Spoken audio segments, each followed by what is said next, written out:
1 Kings chapter 2. And the days of David drew near to die. And he commanded Shalomo his son, saying, I am going the way of all the earth, and you shall be strong and be a man, and guard the charge of Yahuwah your Elohim, to walk in his ways, to guard his laws, his commands, his right rulings, and his witnesses, as it is written in the Torah of Moshe, so that you do wisely all that you do and wherever you turn. So that Yahuwah does establish his word, which he spoke concerning me, saying, If your sons guard their way to walk before me in truth with all their heart and with all their being, saying, There is not to cease a man of yours on the throne of Israel. And also you know what Joab, son of Tseruiah, did to me, and what he did to the two commanders of the armies of Israel, to Abner, son of Ner, and Amasa, son of Yether, that he slew them, and shed the blood of battle in peace, and put the blood of battle on his belt that was around his waist, and on his sandals that were on his feet. So act according to your wisdom, and do not let his gray hair go down to the grave in peace. But show kindness to the sons of Barzillai, the Gileadite, and let them be among those who eat at your table. For so they came to me when I fled from Absalom your brother. And see, with you is Shimei, son of Gera, the Benjamite from Bahurim, who cursed me with a grievous cursing in the day when I went to Mahanaim. But he came down to meet me at the Jordan, and I swore to him by Yahuwah, saying, I shall not put you to death with the sword. And now, do not leave him unpunished, for you are a wise man, and know what you should do to him, and shall bring his gray hair down to the grave with blood. And David slept with his fathers, and was buried in the city of David. And the days that David reigned over Israel was 40 years. He reigned 7 years in Hebron, and in Jerusalem he reigned 33 years. And Shalomo sat on the throne of his father David, and his reign was firmly established. And Adonijah, son of Haggith, came to Bathsheba, the mother of Shalomo. And she said, Do you come in peace? And he said, Peace. And he said, I have a word for you. And she said, Speak. And he said, You know that the reign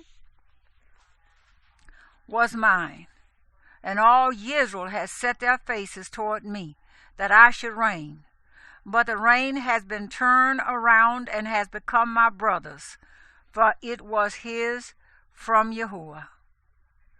And now I am making one request of you, do not refuse me. And she said to him, Say it. And he said, Please speak to the sovereign Shalomo, for he would not refuse you to give me Abishag, the Shunammite, as wife. And Bathsheba said, Good, let me speak for you to the sovereign. And Bathsheba came to sovereign Shalomo to speak to him for Adonijah. And the sovereign rose up to meet her, and bowed down to her, and sat down on his throne, and had a throne set for the sovereign's mother. So she sat at his right hand. And she said, I am making one small request of you. Do not refuse me. And the sovereign said to her, Ask it, my mother, for I do not refuse you. Then she said, Let Abishag the Shunammite be given to Adonijah, your brother, as wife. And sovereign Shalomo answered and said to his mother, Now why do you ask Abishag the Shunammite for Adonijah. Ask for him the rain also, for he is my older brother, for him, and for Abiathar the priest, and for Joab son of Tisruiah. And sovereign Shalomah swore by Yahuwah, saying, Elohim does so to me, and more also, if Adonijah has not spoken this word against his own life. And now as Yahuwah lives, who established me and set me on the throne of David my father, and who has made me a house as he promised, Adonijah shall be put to death today. And sovereign Shalomah sent by the hand of Benaiah, son of Jehoiada, and he fell upon him, and he died. Then the sovereign said to Abiathar the priest, Go to Anathoth, to your own fields, for you deserve death. But I do not put you to death at this time, because you did bear the ark of the Master Yahuwah before my father David, and because you were afflicted in all my father was afflicted in. So Shalomah dismissed Abiathar from being priest to Yahuwah, to fill the word of Yahuwah, which he spoke concerning the house of Eli at Shiloh. And news came to Joab, for Joab had turned aside after Adonijah, though he did not turn aside after Absalom. And Joab fled to the tent of Yahuwah, and took hold of the horns of the altar. And a report came to sovereign Shalomah that Joab had fled to the tent of Yahuwah. And see, he is by the altar. Then Shalomah sent Benaiah, son of Jehoiada, saying, Go fall on him. So Benaiah came to the tent of Yahuwah and said to him, Thus said the sovereign, Come out. And he said, No, for here I die. And Benaiah brought back word to the sovereign, saying, Thus said Joab. And thus he answered me.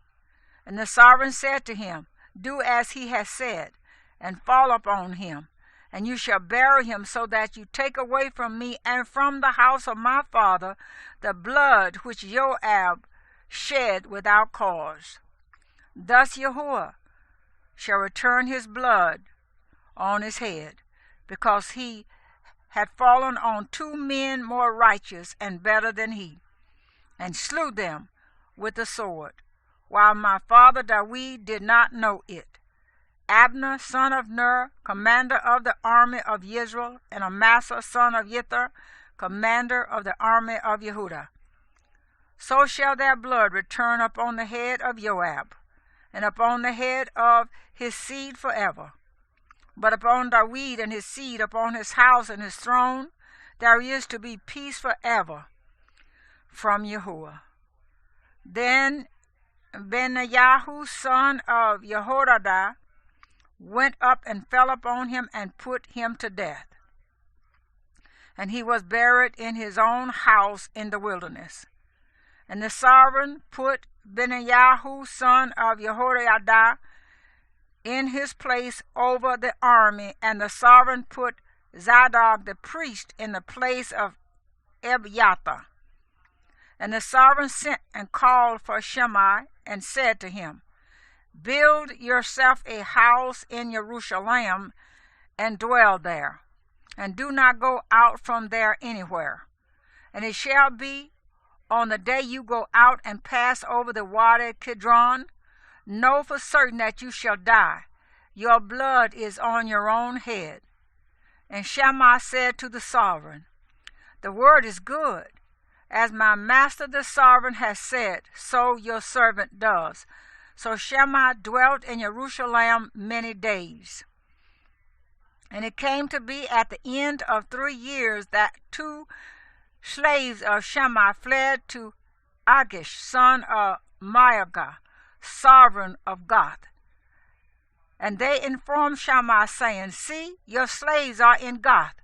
And Shammah rose up and saddled his donkey and went to Achish at Gath to look for his slaves. And Shammah went and brought his slaves from Gath. And Shalomon was told that Shammah had gone from Jerusalem to Gath and had come back. So the servant sent and called for Shammah and said to him, Did I not make you swear by Yahuwah and warn you, saying, Know for certain that on the day you leave to go anywhere, you shall certainly die. And you said to me, The word I have heard is good. And why have you not guarded the oath of Yahuwah and the command that I gave you? The sovereign also said to Shammah, You shall know all the evil that your heart has known, that you did to my father David. And Yahuwah shall return your evil on your own head. For sovereign Shalomah is blessed, and the throne of David is established before Yahuwah forever. So the sovereign ordered Benaiah, son of Jehoiada, and he went out and fell on him, and he died. And the reign was established in the hand of Shalomah.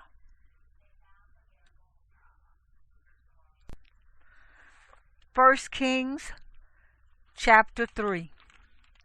And Shalomah joined in marriage with Pharaoh, servant of Mizraim, and took the daughter of Pharaoh and brought her to the city of David until he had completed building his own house, and the house of Yahuwah, and the wall all around Jerusalem. Only the people slaughtered at the high places, for a house for the name of Yahuwah had not been built until those days. And Shalomah loved Yahuwah, walking in the laws of his father David, except that he slaughtered and burned incense at the high places. And the sovereign went to Gibeon to slaughter there, for that was the great high place. Shalomah offered 1,000 burnt offerings on that altar. At Gibeon, Yahuwah appeared to Shalomah in a dream by night, and Elohim said, Ask what I shall give you. And Shalomah said, You have shown great kindness to your servant David, my father, as he walked before you in truth and in righteousness and in uprightness of heart with you. And you have guarded for him this great kindness, and did give him a son to sit on his throne as it is this day.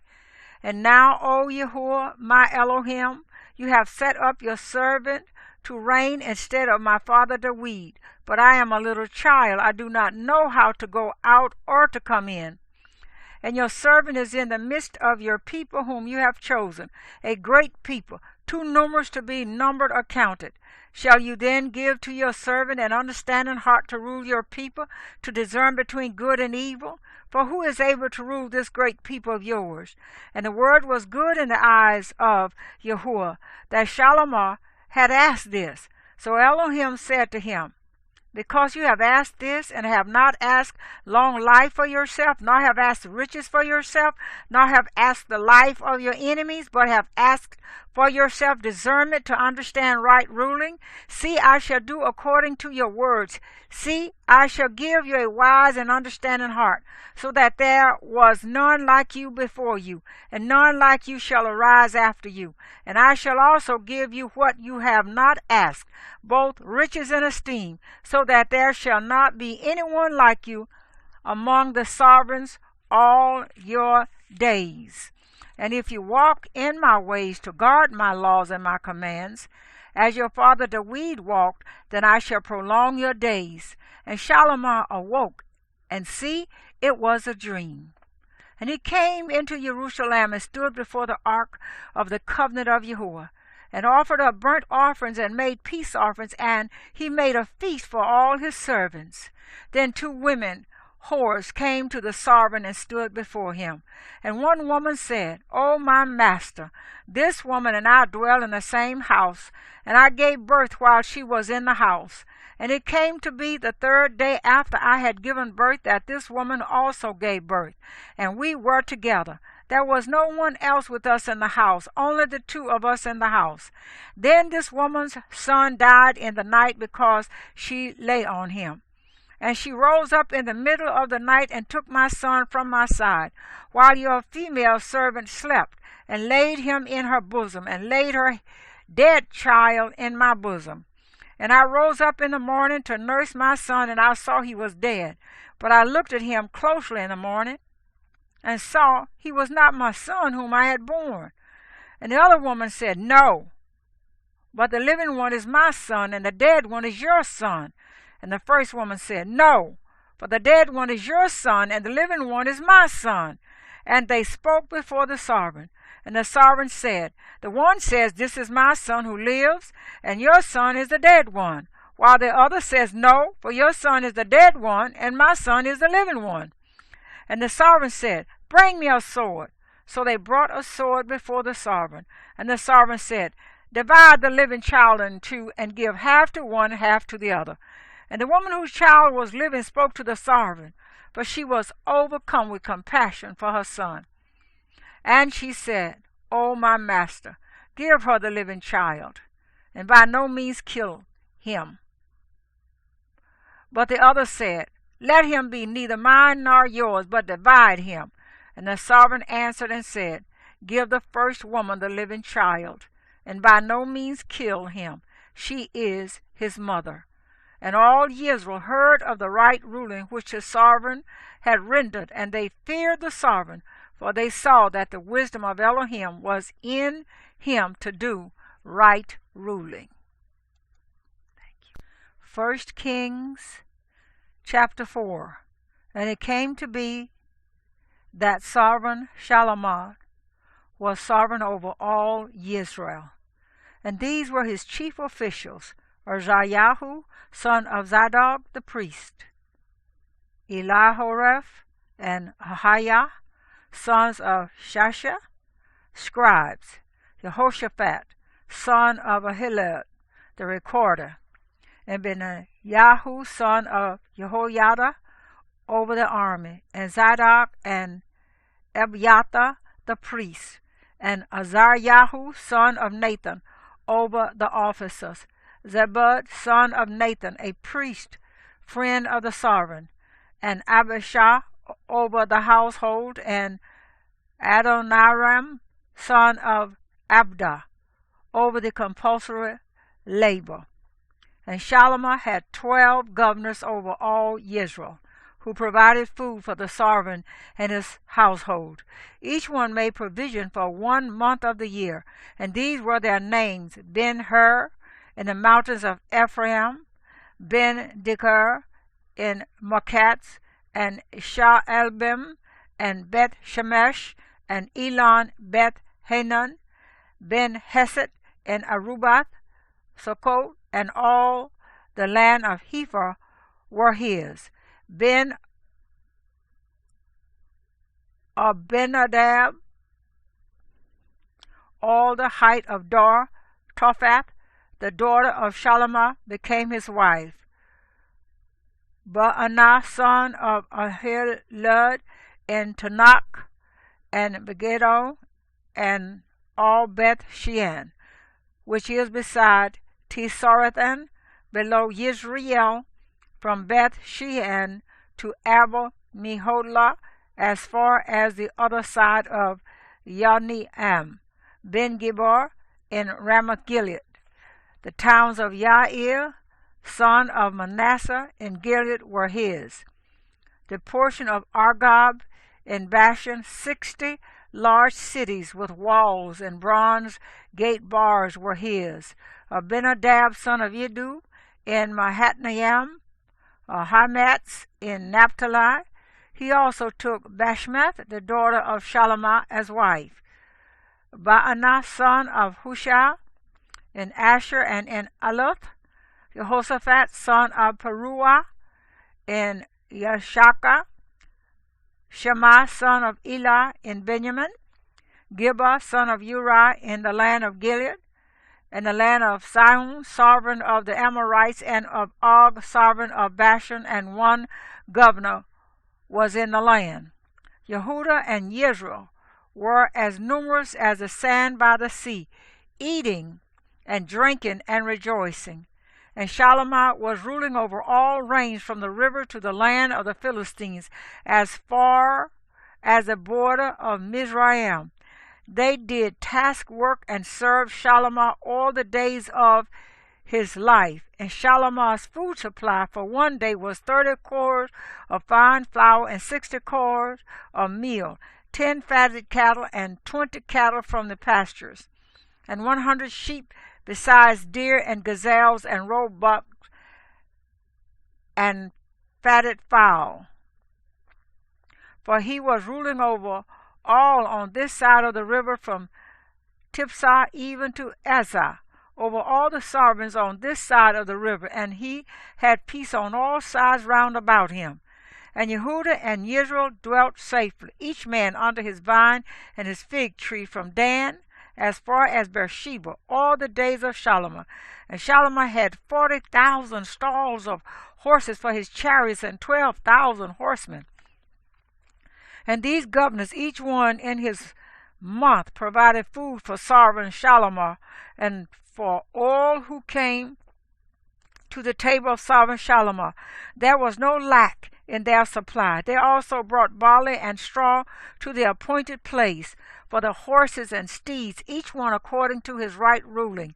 And Elohim gave Shalomah exceeding great wisdom and understanding, and largeness of heart like the sand on the seashore. And Shalomah's wisdom excelled the wisdom of all the men of the east and all the wisdom of Mizraim, for he was wiser than all men. Then Etham the Ezraite, and Heman, and Kolkol, and Darda, the sons of Mahul, and his name was in all the nations round about. And he spoke 3,000 proverbs, and his songs were 1,005. And he spoke of trees, from the cedar tree of Lebanon even to the hyssop that springs out of the wall. And he spoke of beasts and of birds and of creeping creatures and of fish. And there came from all peoples, from all the sovereigns of the earth, who had heard of his wisdom, to hear the wisdom of Shalomah.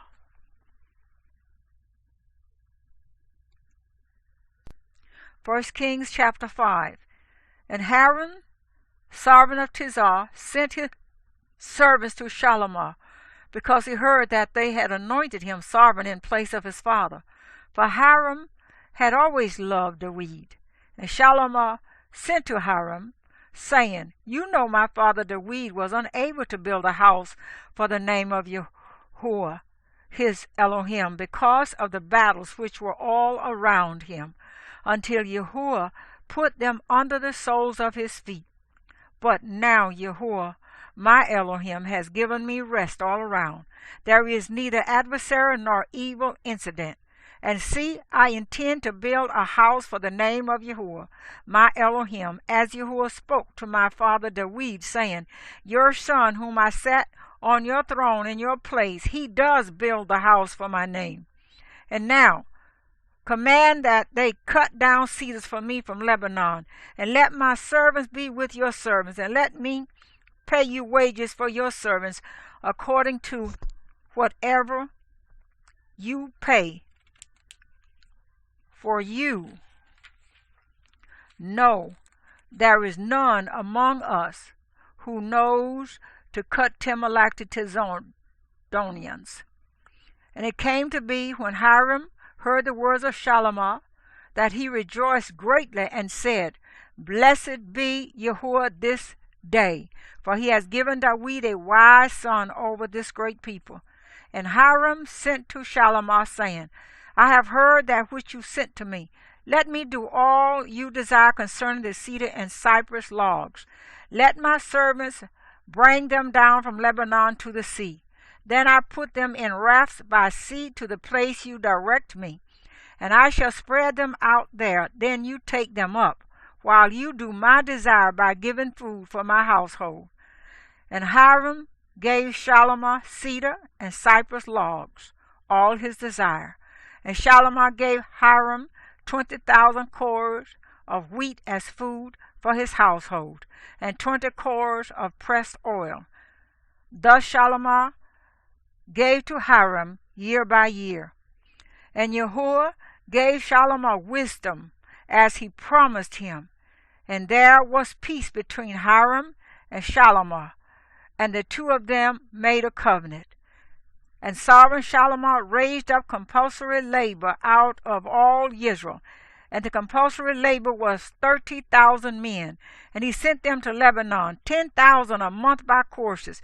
They were 1 month in Lebanon, 2 months at home, and Adonijah was over the compulsory labor. And Solomon had 70,000 bearing burdens, and 80,000 hewing stone in the mountains, besides 3,300 from the chiefs of Solomon's deputies who were over the work, those ruling over the people who labored in the work. And the sovereign commanded, and they brought large stones, precious stones, to lay the foundation of the house with huge stones. And Solomon's builders and Hiram's builders and the men of Jezebel did hew and prepare timber and stones to build the house.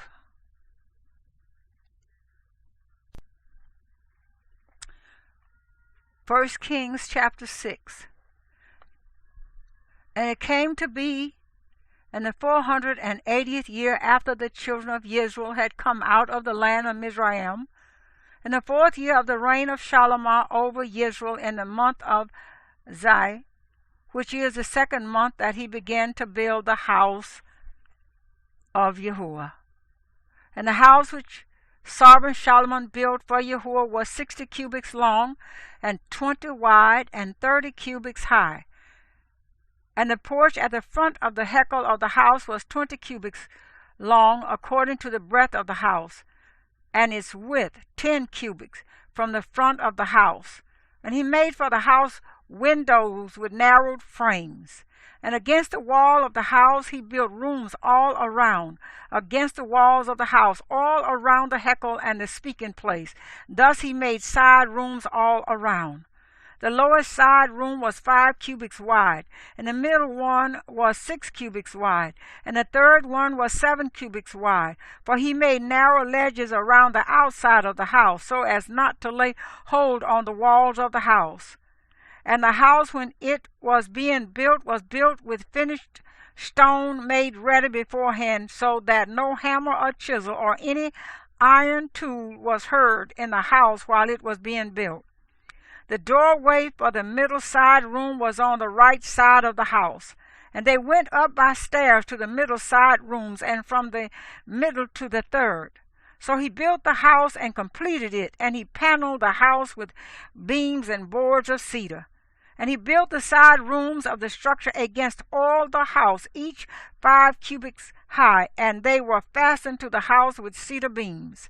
And the word of Yahuwah came to Solomon, saying, This house which you are building, if you walk in my laws and do my right rulings, and shall guard all my commands and walk in them, then I shall confirm my word with you, which I spoke to your father David, and shall dwell in the midst of the children of Israel, and not forsake my people Israel. So Solomon built the house and completed it. And he built the walls of the house inside with cedar boards from the floor of the house to the ceiling. He paneled them on the inside with wood, and covered the floor of the house with planks of cypress. And he built 20 cubits at the rear of the house, from floor to the walls with cedar boards. And he built it inside as a speaking place, as the most set-apart place. And the house was 40 cubits. It is the hekel before it. And the cedar for the house inside was carved with ornaments and open flowers. All was cedar, not a stone was seen. And he prepared the speaking place in the midst of the house to place the ark of the covenant of Yahuwah there. And the front of the speaking place was 20 cubits long, and 20 cubits wide, and 20 cubits high. And he overlaid it with refined gold, and overlaid the altar of cedar. And Shalomar overlaid the inside of the house with refined gold, and made gold chains pass over the front of the speaking place, and overlaid it with gold. Thus he overlaid the entire house with gold, until the entire house was completed. And the entire altar that was by the speaking place he overlaid with gold. And inside the speaking place he made 2 cherubim of olive wood, 10 cubits high. And one wing of the cherub was 5 cubits, and the other wing of the cherub 5 cubits, 10 cubits from the tip of one wing to the tip of the other. And the other cherub was 10 cubits. Both cherubim were of the same size and shape. The height of one cherub was 10 cubits, and so was the other cherub. And he placed the cherubim in the midst of the inner house. And they stretched out the wings of the cherubim, so that the wing of the one touched one wall, and the wing of the other cherub touched the other wall. And their wings touched each other in the middle of the room. And he overlaid the cherubim with gold. And he carved all the walls of the house all around, both inside and outside, with carved figures of cherubim and palm trees and open flowers. And he overlaid the floor of the house with gold inside and outside. And for the entrance of the speaking place he made doors of olive wood, the lintel doorposts of fifth. And the 2 doors were of olive wood, and he carved on them figures of cherubim and palm trees and open flowers, and overlaid them with gold. And he spread the gold on the cherubim and on the palm trees. And so he made doorposts for the door of the hekel of olive wood, a 4th part. And the 2 doors were of cypress wood. The 2 leaves of the one folded, and 2 leaves of the other door folded. And he carved cherubim and palm trees and open flowers, and overlaid them with gold laid smoothly on the carved work. And he built the inner courtyard with 3 rows of huge stone and a row of cedar beams. In the 4th year the foundation of the house of Yahuwah was laid, in the month Zil, and in the 11th year, in the month Bul, the 8th month, the house was completed in all its matters, and according to all its plans. Thus he built it for 7 years.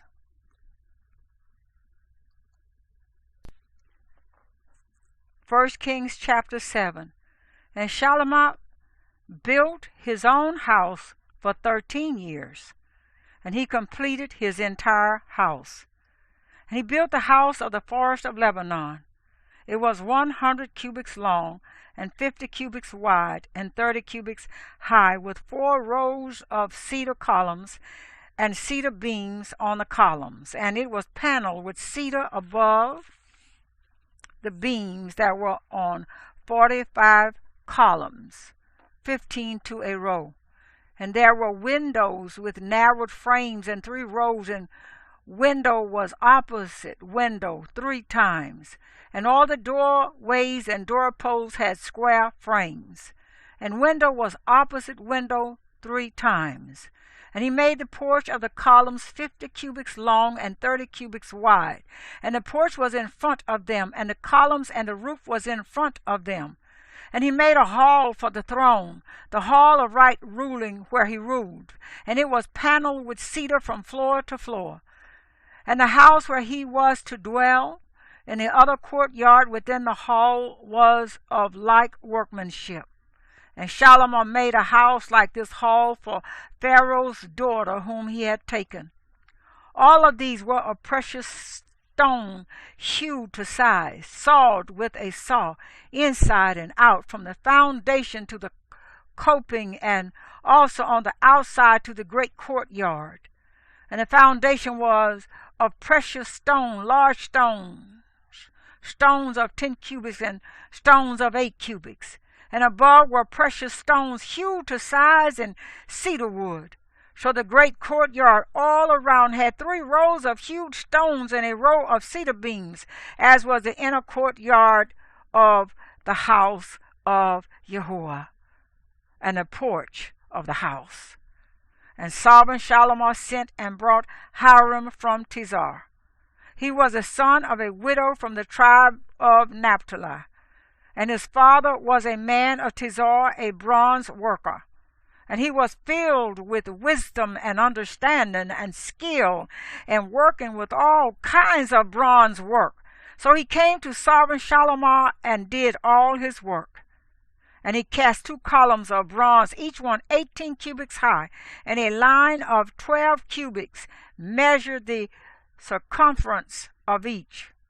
And he made 2 capitals of cast bronze to put on the tops of the columns. The height of one capital was 5 cubits, and the height of the other capital was 5 cubits. A lattice network with wreaths of chain work for the capital which were on top of the columns, 7 chains for one capital and 7 for the other capital. And he made the columns and 2 rows of pomegranates above the network all around to cover the capitals that were on top, and so he did for the other capital. And the capitals that were on top of the columns and the hall were in the shape of lilies, 4 cubits. And there were capitals above also on the 2 columns by the bulge which was next to the network, and the pomegranates were 200 in rows on each of the capitals all around. And he set up the columns by the porch of the Hekel. And he set up the column on the right and called its name Yakan. And he set up the column on the left and called its name Boaz. And on the top of the columns was lily work. Thus the work of the columns was completed. And he made the sea of cast metal, 10 cubits from one rim to the other, round all about, and 5 cubits high, and a line of 30 cubits measured around it. And below its rim were ornaments all around, 10 to a cubit, all the way around the sea. The ornaments were cast in 2 rows when it was cast.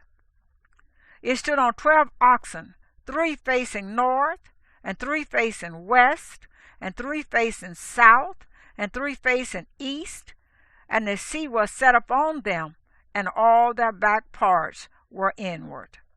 And it was a handbreadth thick, and its rim was shaped like the rim of a cup, like a lily blossom. It held 2,000 baths. And he made 10 stands of bronze. Each stand was 4 cubits long and 4 cubits wide and 3 cubits high. And this is how the stands were made. They had side panels, and the side panels were between frames. And on the side panels that were between the frames were lions, oxen, and cherubim, and a pedestal above on the frame. Below the lions and oxen were wreaths of beaten work, and each stand had 4 bronze wheels and axles of bronze, and its 4 feet had supports. Under the basin were cast supports beside each wreath, and its opening inside the crown at the top was 1 cubit, and the opening was round, like the work of the pedestal, 1.5 cubits. And also on the opening were engravings, but the side panels were square, not round. And the 4 wheels were under the side panels, and the axles of the wheels were joined to the stand. And the height of a wheel was 1.5 cubits. And the wheels were made like chariot wheels. Their axle pins, and their rims, and their spokes, and their hubs were all cast. And there were 4 supports at the 4 corners of each stand. Its supports were of the stand itself. And on the top of the stand, 0.5 cubit in height, round all around. And on the top of the stand, its flanges and its side panels were of the same. And on the plates of its flanges and on its side panels he engraved cherubim, lions, and palm trees, according to the clear space on each, with wreaths all around. He made the 10 stands like this. All of them were of one mold, one measure, and one shape. And he made 10 basins of bronze. Each basin contained 40 baths, and each basin was 4 cubits, one basin on each of the 10 stands. And he put 5 stands on the right side of the house, and 5 on the left side of the house. And he put the sea on the right side of the house to the east, facing the south. And Hiram made the pots and the shovels and the bowls. And Hiram completed doing all the work that he was to do for sovereign Shalomah on the house of Yahuwah. The 2 columns and the bowl-shaped capitals that were on top of the columns, and the 2 networks covering the 2 bowl-shaped capitals which were on top of the columns, and the 400 pomegranates for the 2 networks, 2 rows of pomegranates for each network to cover the 2 bowl-shaped capitals that were on top of the columns, and the 10 stands, and the 10 basins on the stands, and the 1 sea, and 12 oxen under the sea, and the pots, and the shovels, and the bowls. And all these utensils which Hiram made for sovereign Shalomah for the house of Yahuwah were of polished bronze. The sovereign had them cast in clay in the district of Jordan between Sukkot and Tisarathan. And Solomon left all the utensils unweighed, because they were many, nor was the weight of the bronze searched out.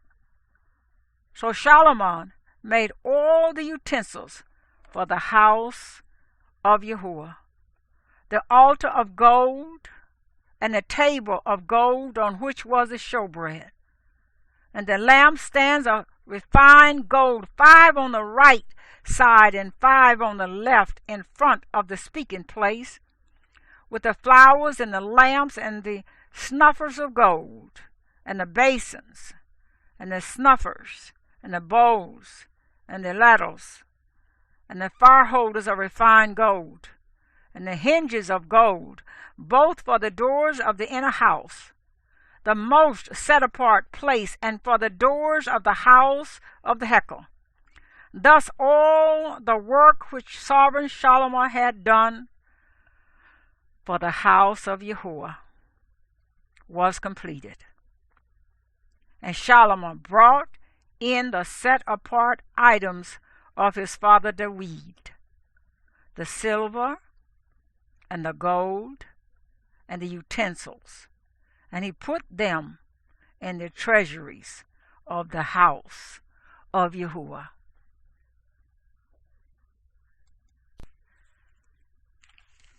First Kings chapter 8. Then Shalomah assembled the elders of Israel and all the heads of the tribes, the chief fathers of the children of Israel, to sovereign Shalomah in Jerusalem, to bring up the ark of the covenant of Yahuwah from the city of David, which is to Zion. And all the men of Israel assembled to sovereign Shalomah at the festival in the month of Ithnaim, which is the 7th month. And all the elders of Israel came, and the priests took up the ark, and brought up the ark of Yahuwah, and the tent of meeting, and all the set-apart utensils that were in the tent. And the priests and the Levites brought them up. And sovereign Shalomah and all the congregation of Israel who had assembled with him were with him before the ark, slaughtering so many sheep and cattle that they could not be counted or numbered. And the priest brought in the ark of the covenant of Yahuwah to its place into the speaking place of the house, to the most set apart place under the wings of the cherubim. For the cherubim spread 2 wings over the place of the ark, and the cherubim covered over the ark and its poles. And the poles extended so that the ends of the poles were seen from the set-apart place in front of the speaking place, but they were not seen from outside. And they are there to this day. There was naught in the ark, only the 2 tablets of stone which Moshe put there at Horeb, where Yahuwah made a covenant with the children of Israel when they came out of the land of Mizraim. And it came to be when the priests came out of the set-apart place that the cloud filled the house of Yahuwah, so that the priests were unable to stand and perform the service because of the cloud. For the esteem of Yahuwah filled the house of Yahuwah. And Solomon said, Yahuwah has said, he would dwell in the dark cloud. I have indeed built you an exalted house, an established place for you to dwell in forever. And the sovereign turned around and blessed all the assembly of Israel, while all the assembly of Israel was standing. And he said, Blessed be Yahuwah Elohim of Israel, who spoke with his mouth to my father David, and with his hand has filled it, saying, Since the day I brought my people Israel out of Mizraim, I have chosen no city from any tribe of Israel in which to build a house for my name to be there, but I chose David to be over my people Israel. And it was in the heart of my father David to build a house for the name of Yahuwah Elohim of Israel. But Yahuwah said to my father David, Because it has been in your heart to build a house for my name, you did well that it was in your heart. Only you do not build the house, but your son, who is coming from your loins, he does build the house for my name. Now Yahuwah has established his word which he spoke, and I have been raised up instead of my father David, and sit on the throne of Israel, as Yahuwah promised, and built a house for the name of Yahuwah Elohim of Israel, and have appointed there a place for the ark, wherein is the covenant of Yahuwah, which he made with our fathers, when he brought them out of the land of Mizraim. And Solomon stood before the altar of Yahuwah in front of all the assembly of Israel, and spread out his hands toward the heavens, and said, Yahuwah Elohim of Israel, there is no Elohim in the heavens above or on earth below like you, guarding your covenant and kindness with your servants who walk before you with all their heart, who has guarded that which you did promise your servant David, my father. Indeed, you have both spoken with your mouth and have filled it with your hand, as it is this day.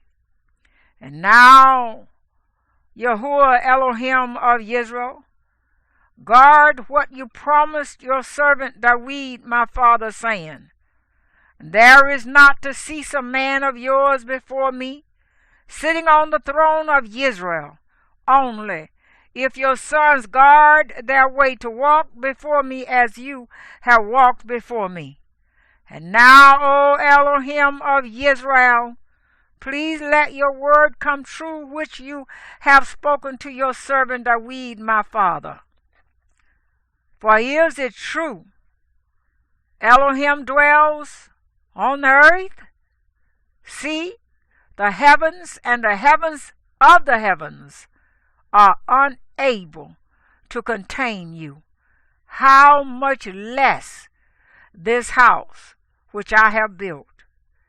Yet shall you turn to the prayer of your servant and his supplication, O Yahuwah, my Elohim, and listen to the cry and the prayer which your servant is praying before you today. For your eyes to be open toward this house night and day, toward the place of which you said, my name is there, to listen to the prayer which your servant makes toward this place. Then shall you hear the supplication of your servant and of your people Israel when they pray toward this place. When you hear in your dwelling place in the heavens, and shall you hear and forgive? If anyone sins against his neighbor and he has lifted up an oath on him to cause him to swear, and comes and swears before your altar in this house, then hear in the heavens, and act and rightly rule your servants, declaring a wrongdoer wrong, bringing his way on his head, and declaring a righteous right by giving him according to his righteousness. When your people Israel are smitten before an enemy, because they have sinned against you, and they shall turn back to you and confess your name and pray and make supplication to you in this house, then hear in the heavens, and forgive the sin of your people Israel, and bring them back to the land which you gave to their fathers. When the heavens are shut up and there is no rain because they sin against you, when they pray toward this place and confess your name and turn from their sin because you afflict them, then hear in the heavens and forgive the sin of your servants, your people Israel. For you teach them the good way in which they should walk, and shall give rain on your land which you have given to your people as an inheritance. When there is scarcity of food in the land, when there is pestilence, blight, mildew, locusts, grasshoppers, when their enemy distresses them in the land of their cities, any plague, any sickness, whatever prayer, whatever supplication made by any one of all your people Israel, each knowing the plague of his own heart, and shall spread out his hands toward this house, then hear in the heavens your dwelling place, and forgive, and act, and render unto every one according to all his ways, whose heart you know, because you alone know the hearts of all the sons of men, so that they fear you all the days that they live in the land which you gave to our fathers. Also, concerning a foreigner who is not of your people Israel, but has come from a far land for your name's sake, since they hear of your great name and your strong hand and your outstretched arm, and he shall come and pray toward this house, here in the heavens your dwelling place, and do according to all for which the foreigner calls to you, so that all peoples of the earth know your name and fear you, as do your people Israel, and know that this house which I have built is called by your name. When your people go out to battle against their enemy in the way that you send them, and they shall pray to Yahuwah toward the city which you have chosen, and toward the house which I have built for your name, then shall you hear in the heavens their prayer and their supplication, and maintain their cause when they sin against you. For there is no one who does not sin, and you become enraged with them and give them to the enemy, and they take them captive to the land of the enemy, far or near, And they shall turn back into their heart in the land where they have been taken captive, and shall turn and make supplication to you in the land of those who took them captive, saying, we have sinned and acted crookedly. We have committed wrong. And they shall turn back to you with all their heart and with all their being in the land of their enemies who led them away captive, and shall pray to you toward their land which you gave to their fathers, the city which you have chosen, and the house which I have built for your name. Then shall you hear in the heavens your dwelling place, your prayer and their supplication, and maintain their cause, and forgive your people who have sinned against you, and all their transgressions which they have transgressed against you, and give them compassion before those who took them captive. And they shall have compassion on them, for they are your people and your inheritance, whom you brought out of Mizraim, out of the iron furnace.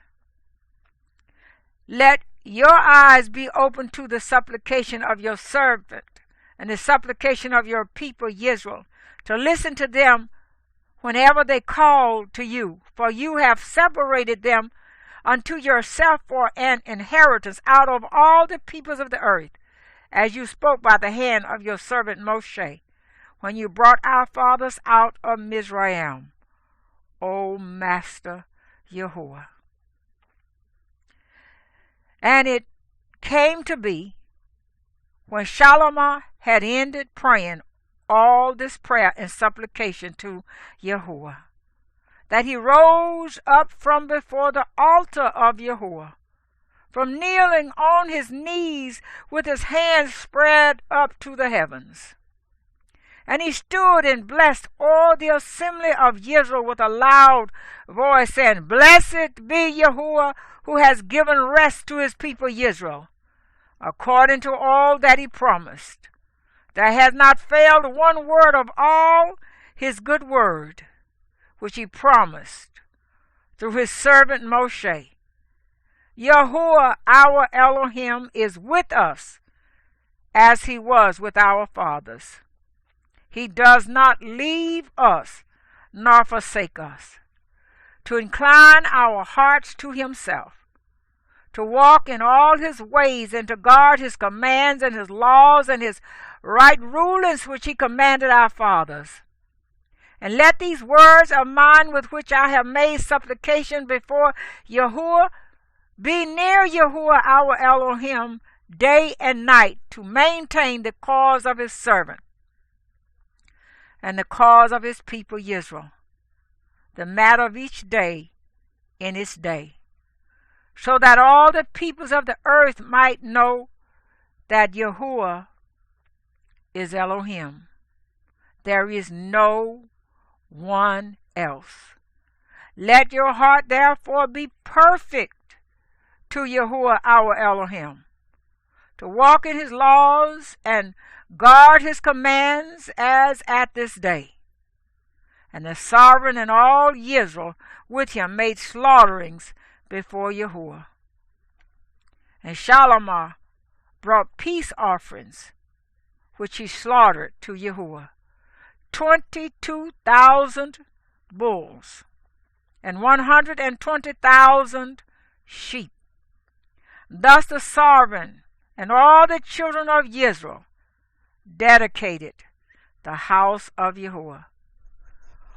On that day the sovereign set apart the middle of the courtyard that was in front of the house of Yahuwah.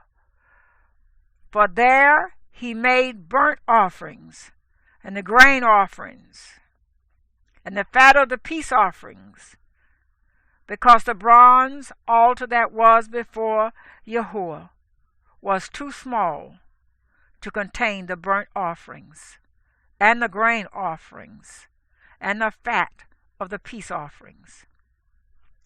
And Shalomah at that time observed the festival, and all Israel with him, a great assembly from the entrance of Hamath to the Wadi of Mizraim, before Yahuwah our Elohim. 7 days, and 7 days, 14 days. On the 8th day he sent the people away, and they blessed the sovereign, and went to their tents rejoicing and glad of heart for all the goodness that Yahuwah had done for his servant David, and for Israel his people. 1 Melakim, Kings chapter 1. And sovereign David was old, advanced in years, and they covered him with garments, but he could not get warm. So his servants said to him, Let them seek for our master the sovereign a young woman, a maiden, and she shall stand before the sovereign, and be his companion, and shall lie in your bosom, so that our master the sovereign gets warm. And they sought for a lovely young woman in all the border of Israel, and found Abishag the Shunammite, and brought her to the sovereign. And the young woman was very lovely, and she was a companion for the sovereign, and served him. But the sovereign did not know her. And Adonijah, son of Haggith, exalted himself, saying, I reign. And he prepared for himself a chariot and horsemen and 50 men to run before him. Now his father had not worried him at any time by saying, Why have you done so? He was also very good-looking, and he was born after Absalom. And he talked with Joab, son of Zeruiah, and with Abiathar the priest, and they supported Adonijah. But Zadok the priest and Benaiah, son of Jehoiada, and Nathan the prophet, and Shammai, and Rhea, and the mighty men who belonged to David were not with Adonijah. And Adonijah offered sheep and cattle and fatlings by the stone of Zoheleth, which is by En-rogel. He also invited all his brothers, the sovereign's sons, and all the men of Yehudah, servants of the sovereign. But he did not invite Nathan the prophet, or Benaiah, or the mighty men of Shalomah, his brother. Nathan then spoke to Bathsheba, the mother of Shalomah, saying, Have you not heard that Adonijah, son of Haggith, has become sovereign, and David, our master, does not know it? And now come, let me give you advice, and deliver your own life and the life of your son Shalomah. Go immediately to sovereign David and say to him, Did you not, my master, O sovereign, swear to your female servant, saying, Certainly your son Shalomah shall reign after me, and he shall sit on my throne? Why then has Adonijah become sovereign? Look, while you are still speaking there with the sovereign, let me come in after you and confirm your words. And Bathsheba went into the room to the sovereign. Now the sovereign was very old, and Abishag the Shunammite was serving the sovereign. And Bathsheba bowed and did obedience to the sovereign. And the sovereign said, What do you wish? And she said to him, My master, you swore by Yahuwah your Elohim to your female servant, saying, Certainly Shalomah, your son, shall reign after me, and he shall sit on my throne.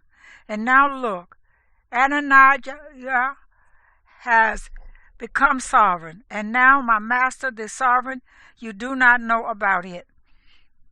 And he has offered great numbers of bulls and fatlings and sheep, and has invited all the sons of the sovereign, and Abiathar the priest, and Joab the commander of the army, but he did not invite Shalomah your servant. And you, my master, O sovereign, the eyes of all Israel are on you, to declare to them who is going to sit on the throne of my master the sovereign after him. Otherwise it shall be, when my master the sovereign rests with his fathers, that I and my son Shalomah shall be considered sinners.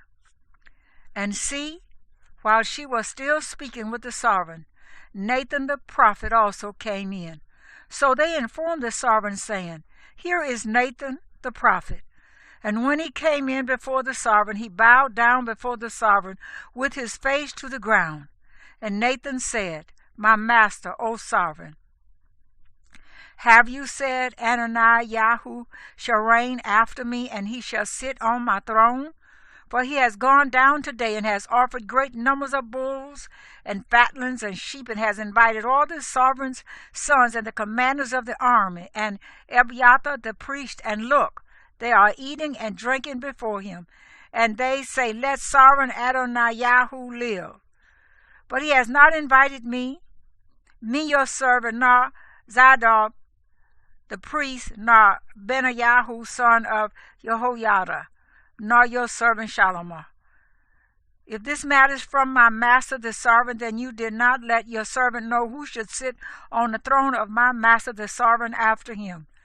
And the sovereign David answered and said, Call Bathsheba to me. So she came into the sovereign's presence and stood before the sovereign. And the sovereign took an oath and said, As Yahuwah lives, who has redeemed my life out of all distress, even as I swore to you by Yahuwah Elohim of Israel, saying, Certainly Shalomah your son shall reign after me, and he shall sit on my throne in my place. Even so I do this day. And Bathsheba bowed with her face to the earth and did obedience to the sovereign, and said, Let my master sovereign David live forever. And sovereign David said, Call me Zadok the priest, and Nathan the prophet, and Benaiah, son of Jehoiada. And they came before the sovereign. And the sovereign said to them, Take with you the servants of your master, and you shall have Shalomah my son ride on my own mule, and take him down to Gihon. And there Zadok the priest and Nathan the prophet shall anoint him sovereign over Israel, and blow the horn, and say, Let sovereign Shalomah live. And you shall come up after him, and he shall come and sit on my throne, and he shall reign in my place. For I have appointed him to be ruler over Israel and over Yehudah. And Benaiah, son of Jehoiada, answered the sovereign and said, Amen. So says Yahuwah Elohim of my master the sovereign. As Yahuwah has been with my master the sovereign, so let him be with Shalomah, and make his throne greater than the throne of my master sovereign David. Then Zadok the priest and Nathan the prophet and Benaiah, son of Jehoiada, and the Kerites and the Pelethites went down and had Shalomah ride on sovereign David's mule, and took him to Gihon. And Zadok the priest took a horn of oil from the tent and anointed Shalomah. And they blew the horn, and the people said, Let sovereign Shalomah live. And all the people came up after him, and the people played the flutes and rejoiced with great joy, so that the earth was split by their noise. And Adonijah and all the guests who were with him heard it as they had finished eating. And Joab heard the sound of the horn and said, Why is the city in such a noisy uproar? And he was still speaking. Then see, Jonathan came, son of Abiathar the priest. And Adonijah said to him, Come in, for you are a brave man, and you bring good news. But Jonathan answered and said to Adonijah, No, our master sovereign David has made Solomon sovereign, and the sovereign has sent with him Zadok the priest and Nathan the prophet, and Benaiah, son of Jehoiada, and the Kerites and the Pelethites, and they had him ride on the sovereign's mule. And Zadok the priest and Nathan the prophet have anointed him sovereign at Gihon. And they have gone up from there rejoicing, and the city is moved. This is the noise you heard. And further, Shalomah sits on the throne of the reign. And further, the servants of the sovereign have gone to bless our master, sovereign David, saying, Let your Elohim make the name of Shalomah better than your name, and his throne greater than your throne. And the sovereign bowed himself on the bed. And the sovereign also said, Thus blessed be Yahuwah Elohim of Israel, who has given one to sit on my throne this day while my eyes see it. And all the guests who were invited by Adonijah were afraid and rose, and each one went his way. And Adonijah was afraid of Shalomah, and rose and went and took hold of the horns of the altar. And it was reported to Shalomah, saying, Look, Adonijah is afraid of sovereign Shalomah. And look, he has taken hold of the horns of the altar, saying, Let sovereign Shalomah swear to me today that he does not put his servant to death with the sword. And Shalomah said, If he proves himself a worthy man, not one hair of him is going to fall to the earth. But if evil is found in him, then he shall die. And sovereign Shalomah sent, and they brought him down from the altar. And he came and fell down before sovereign Shalomah. And Shalomah said to him, Go to your house.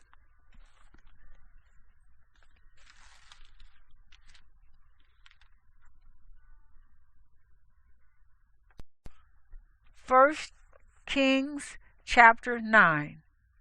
And it came to be when Shalomah had finished building the house of Yahuwah and the house of the sovereign, and all the desire of Shalomah which he was pleased to do, that Yahuwah appeared to Shalomah the second time, as he had appeared to him at Gibeon. And Yahuwah said to him, I have heard your prayer and your supplication that you have made before me. I have set this house apart which you have built to put my name there forever. And my eyes and my heart shall always be there.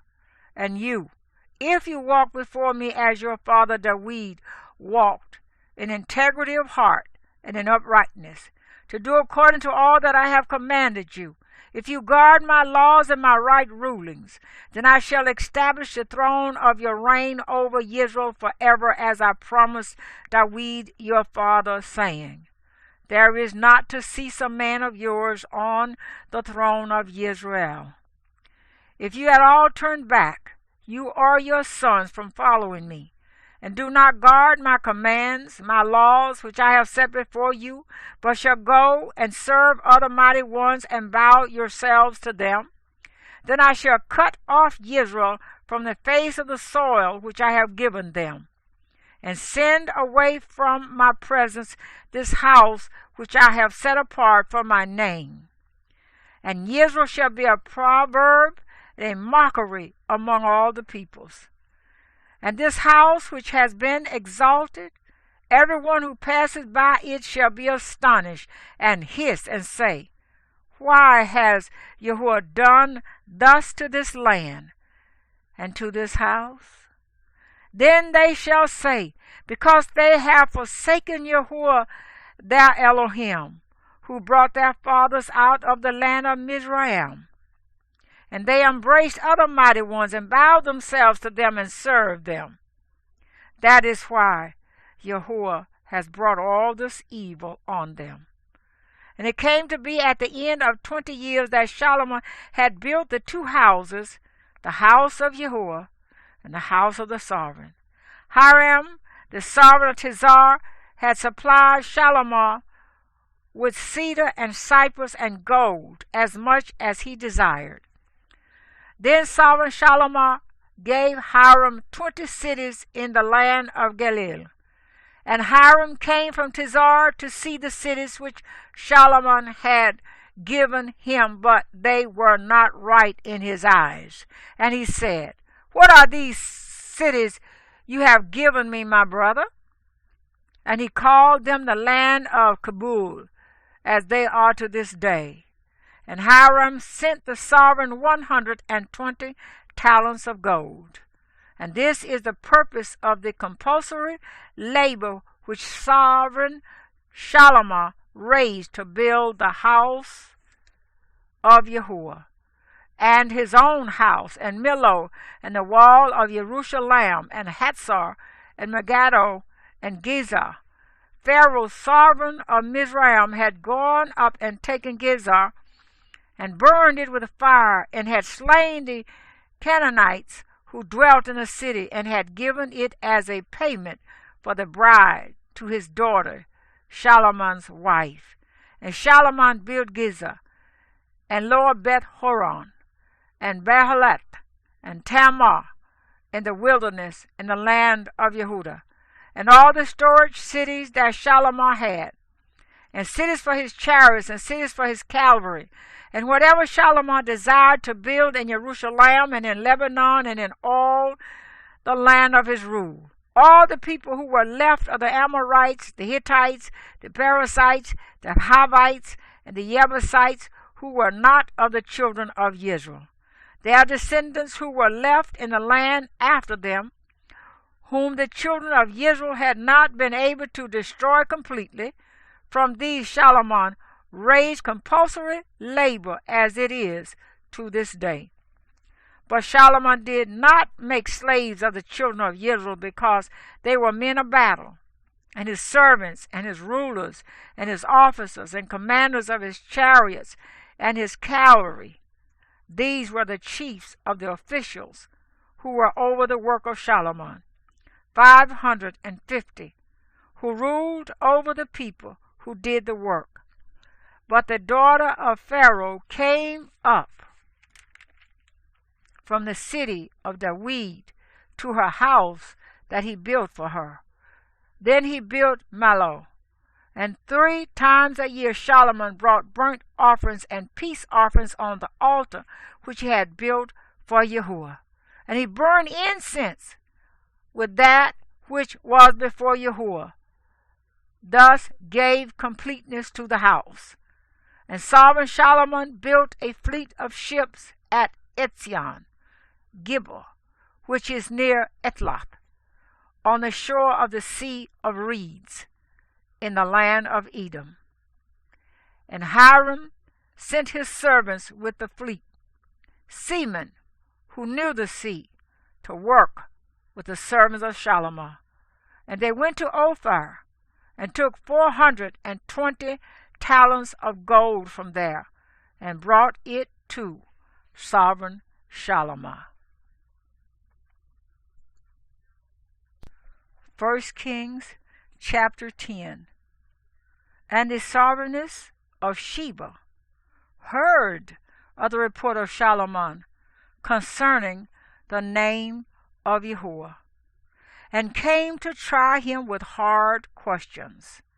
And she came to Jerusalem with a very great company, with camels that bore spices, very much gold, and precious stones. And she came to Shalomon, and she spoke with him about all that was in her heart. And Shalomon answered all her questions. There was no matter hidden for the sovereign that he did not make known to her. And the sovereigness of Sheba saw all the wisdom of Shalomon, and the house that he had built, and the food on his table, and the seating of his servants, and the service of his waiters and their attire, and his cupbearers, and his burnt offerings, which he offered in the house of Yahuwah. And there was no more spirit in her. Then she said to the sovereign, The word I heard in my own land about your words and your wisdom are true. But I did not believe the words until I came and saw with my own eyes. And see, I have not been told the half. Your wisdom and prosperity exceed the report which I heard. Blessed are your men, and blessed are these your servants, who stand continually before you, who are hearing your wisdom. Blessed be Yahuwah your Elohim, who delighted in you to put you on the throne of Israel, because Yahuwah has loved Israel forever. Therefore he made you sovereign to do right ruling and righteousness. And she gave the sovereign 120 talents of gold, and very many spices and precious stones. Never again did so many spices come as the sovereignness of Sheba gave to sovereign Solomon. And also the ships of Hiram, which brought gold from Ophir, brought almug wood, a great many, and precious stones from Ophir. And the sovereign made steps of the almug wood for the house of Yahuwah, and for the sovereign's house also lyres and harps for singers. No such almug wood has come or been seen to this day. And sovereign Solomon gave the sovereignness of Sheba all she desired, whatever she asked, besides what he gave her according to the hand of sovereign Solomon. And she turned and went to her land, she and her servants. And the weight of gold that came to Solomon yearly was 666 talents of gold, besides that from men of travel, and the profit from traders, and from all the sovereigns of Arabia, and from the governors of the land. And sovereign Solomon made 200 large shields of beaten gold. 600 pieces of gold went into each shield, and 300 shields of beaten gold. 3 minas of gold went into each shield. And the sovereign put them in the house of the forest of Lebanon. And the sovereign made a great throne of ivory, and overlaid it with refined gold. The throne had 6 steps, and the top of the throne was round at the back, and there were arm rests on either side of the place of the seat, and 2 lions stood beside the arm rests, and 12 lions were standing there, one on each side of the 6 steps. The like of it was never made in any reign. And all the drinking vessels of sovereign Solomon were of gold, and all the vessels of the house of the forest of Lebanon were of refined gold, not of silver, for this was reckoned of little value in the days of Solomon. For the sovereign had ships of Tarshish at sea with the fleet of Hiram. Once every 3 years the ships of Tarshish came bringing gold and silver, ivory, and apes and baboons. And sovereign Solomon was greater than any of the sovereigns of the earth in riches and wisdom. And all the earth sought the presence of Solomon to hear his wisdom, which Elohim had put in his heart. And they were each bringing his present, objects of silver and objects of gold, and garments and armor and spices, horses and mules, the matter of a year by year. And Solomon gathered chariots and horsemen, and he had 1,400 chariots and 12,000 horsemen, whom he stationed in the chariot cities and with the sovereign in Jerusalem. And the sovereign made silver as common in Jerusalem as stones, and he made cedars as plenty as the sycamores which are in the low country. And Solomon had horses brought out from Mizraim and Cuir. The sovereign's merchants bought them in Cuir at a price. And a chariot came up and went out from Mizraim for 600 pieces of silver, and a horse 150, and so by their hand they brought them out to all the sovereigns of the Hittites and the sovereigns of Aram.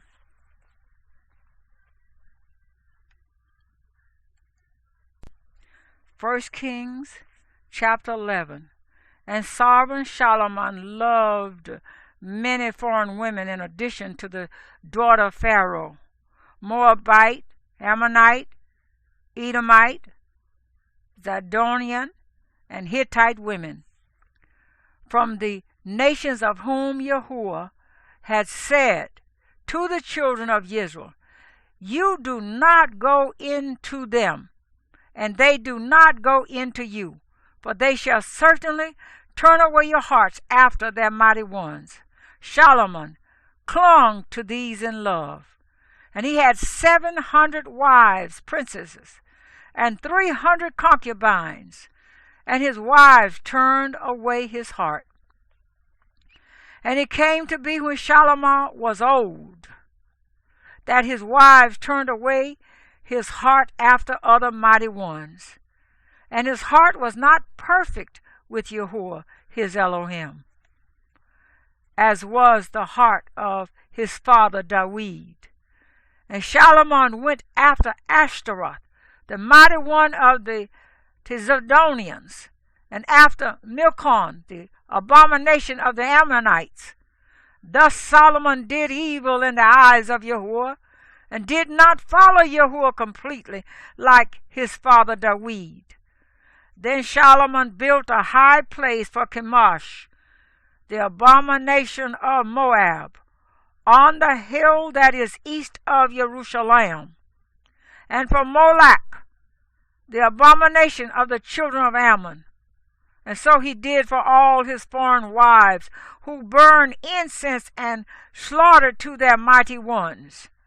Therefore Yahuwah was enraged with Solomon, because his heart had turned away from Yahuwah Elohim of Israel, who had appeared to him twice, and had commanded him concerning this word not to go after other mighty ones. But he did not guard what Yahuwah had commanded. And Yahuwah said to Solomon, because you have done this, and have not guarded my covenant and my laws which I have commanded you, I shall certainly tear the rain away from you, and give it to your servant. Only I do not do it in your days, for the sake of your father David. Out of the hand of your son I shall tear it.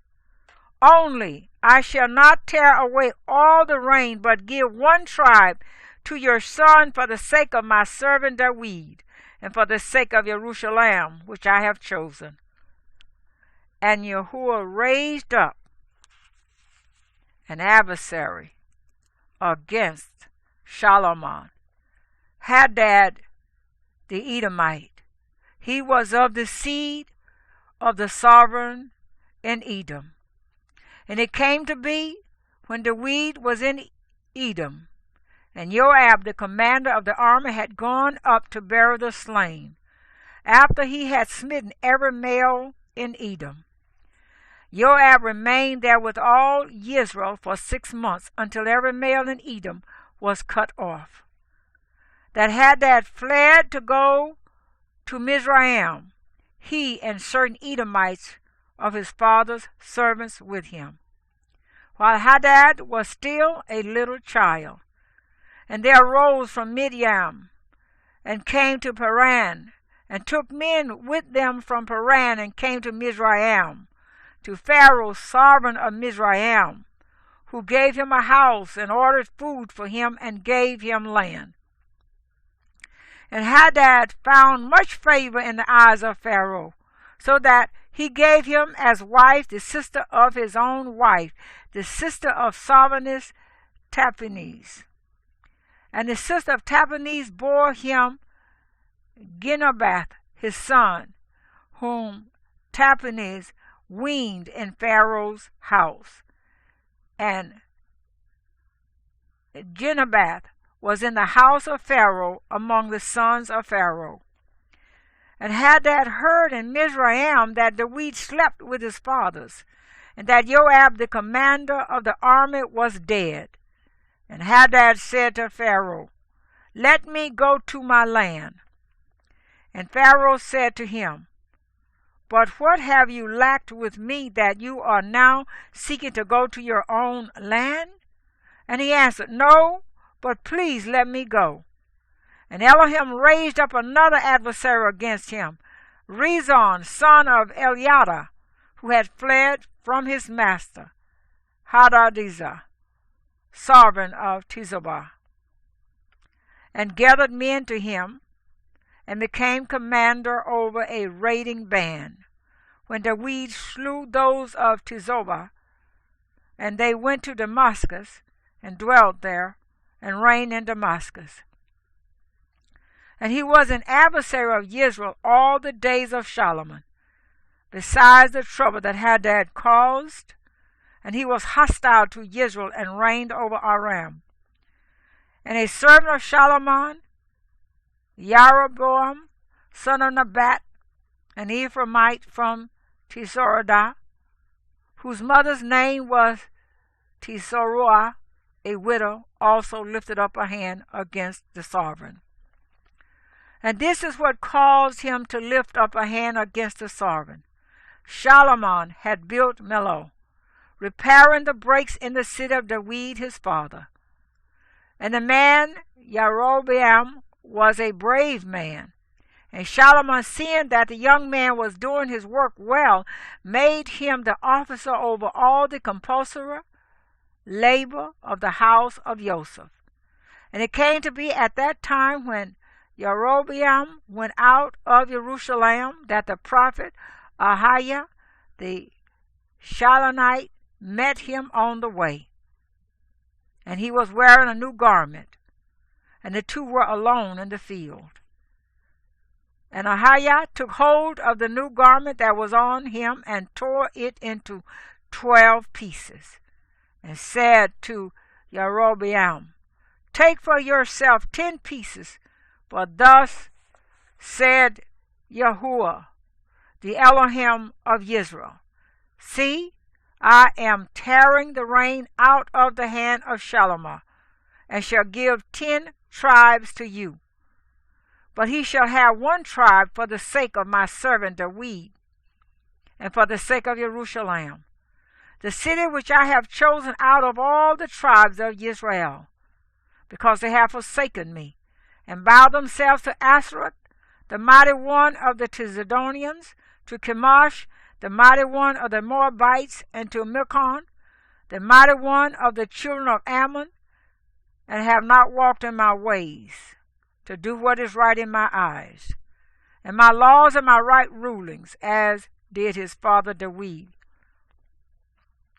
But I do not take all the reign out of his hand, because I have made him ruler all the days of his life for the sake of my servant David, whom I chose because he guarded my commands and my laws. And I shall take the reign out of his son's hand and give it to you, the 10 tribes. And to his son I give 1 tribe, so that my servant David shall always have a lamp before me in Jerusalem, the city which I have chosen for myself, to put my name there. So I take you, and you shall reign over all that your being desires, and you shall be sovereign over Israel.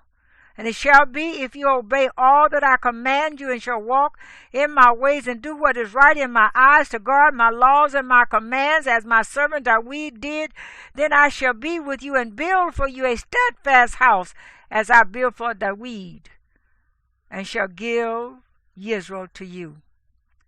And because of this I humbled the seed of David, but not forever. And Solomon sought to kill Jeroboam.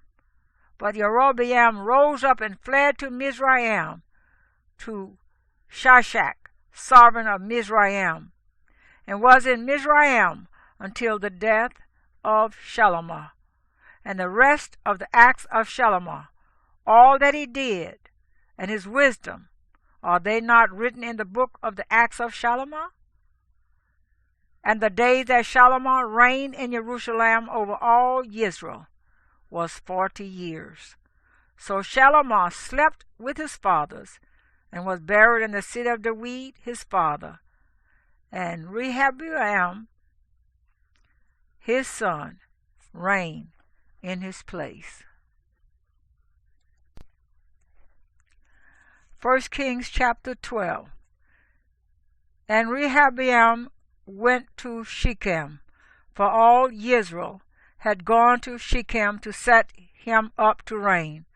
And it came to be when Jeroboam, son of Nebat, heard this, he was still in Mizraim, for he had fled from the presence of sovereign Shalomo, and had been dwelling in Mizraim, that they sent and called him, and Jeroboam and all the assembly of Israel came and spoke to Rehoboam, saying, Your father made our yoke hard, and now lighten the hard service of your father and his heavy yoke which he put on us, then we serve you. And he said to them, Go away for 3 days, then come back to me. And the people went. Then sovereign Rehoboam consulted the elders who stood before his father Solomon while he still lived, and he said, What do you advise me to answer these people?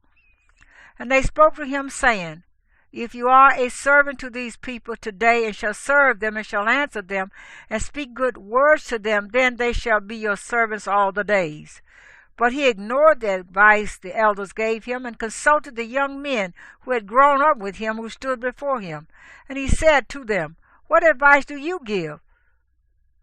How should we answer this people who have spoken to me, saying, Lighten the yoke which your father put on us?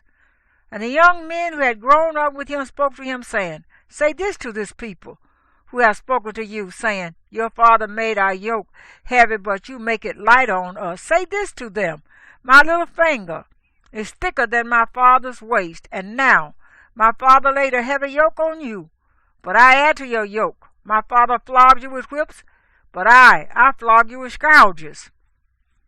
So Jeroboam and all the people came to Rehoboam the 3rd day, as the sovereign had spoken, saying, Come back to me the 3rd day. But the sovereign answered the people harshly, and ignored the advice which the elders had given him. And he spoke to them according to the advice of the young men, saying, My father made your yoke heavy, but I add to your yoke. My father flogged you with whips, but I flog you with scourges. So the sovereign did not listen to the people, for the turn of events was from Yahuwah, in order to establish his word, which Yahuwah has spoken by Ahijah the Shilonite to Jeroboam, son of Nebat. And all Israel saw that the sovereign did not listen to them. Then the people answered the sovereign, saying, What portion do we have in the weed? And there is no inheritance in the son of Yishai. To your mighty ones, O Israel, now see to your own house, O David. So Israel went to their tents. But as for the children of Israel who dwelt in the cities of Yehudah, Rehoboam reigned over them. And when sovereign Rehoboam sent Adoram, who was over the compulsory labor, all Israel stoned him with stones, and he died. And sovereign Rehoboam hastily mounted his chariot to flee to Jerusalem. Thus Israel revolted against the house of David to this day. And it came to be when all Israel heard that Jeroboam had come back, they sent for him and called him to the congregation, and set him up to reign over all Israel. There was none who followed the house of David except the tribe of Yehudah only. And Rehoboam came to Jerusalem, and he assembled all the house of Yehudah with the tribe of Benjamin, 180,000 chosen brave men, to fight against the house of Israel, to bring back the reign to Rehoboam, son of Solomon. But the word of Elohim came to Shemaiah, the man of Elohim, saying, Speak to Rehoboam, son of Solomon, sovereign of Yehudah, and to all the house of Yehudah and Benjamin, and to the rest of the people, saying, Thus said Yahuwah, Do not go up or fight against your brothers, the children of Israel. Let every man return to his house, for this matter is from me. So they obeyed the word of Yahuwah, and turned back according to the word of Yahuwah. And Jeroboam built Shechem in the mountains of Ephraim, and dwelt there. And he went out from there and built Penuel. And Jeroboam said in his heart, Now the rain shall return to the house of the weed. If these people go up to do slaughterings in the house of Yahuwah at Jerusalem, then the heart of this people shall turn back to their master, Rehoboam, sovereign of Yehudah, and they shall slay me, and go back to Rehoboam, sovereign of Yehudah. So the sovereign took counsel and made 2 calves of gold, and said to the people, It is too much for you to go up to Jerusalem. See, your mighty ones, O Israel, which brought you up from the land of Mizraim. And he set up one in Bethel, and the other he put in Dan. And this matter became a sin. For the people went before the one as far as Dan. And he made the house of high places, and made priests from all sorts of people, who were not of the sons of Levi. And Jeroboam performed a festival on the 15th day of the 8th month, like the festival that was in Yehudah. And he offered on the altar. So he did at Bethel, slaughtering to the calves that he had made. And at Bethel he appointed the priests of the high places which he had made. And he made offerings on the altar which he had made at Bethel on the 15th day of the 8th month, in the month which he had devised in his own heart. And he performed a festival for the children of Israel, and offered on the altar, and burned incense.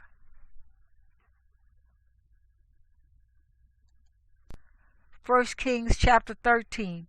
And see, a man of Elohim went from Yehudah to Bethel by the word of Yahuwah, while Jeroboam was standing by the altar to burn incense. And he cried out against the altar by the word of Yahuwah, and said, O altar, altar, thus said Yahuwah, see, a man is to be born in the house of the weed. Yoshayahu is his name. And on you he shall offer the priests of the high places who burn incense on you, and men's bones be burned on you. And he gave a sign the same day, saying, This is the sign which Yahuwah has spoken. See, the altar is split apart, and the ashes on it is poured out.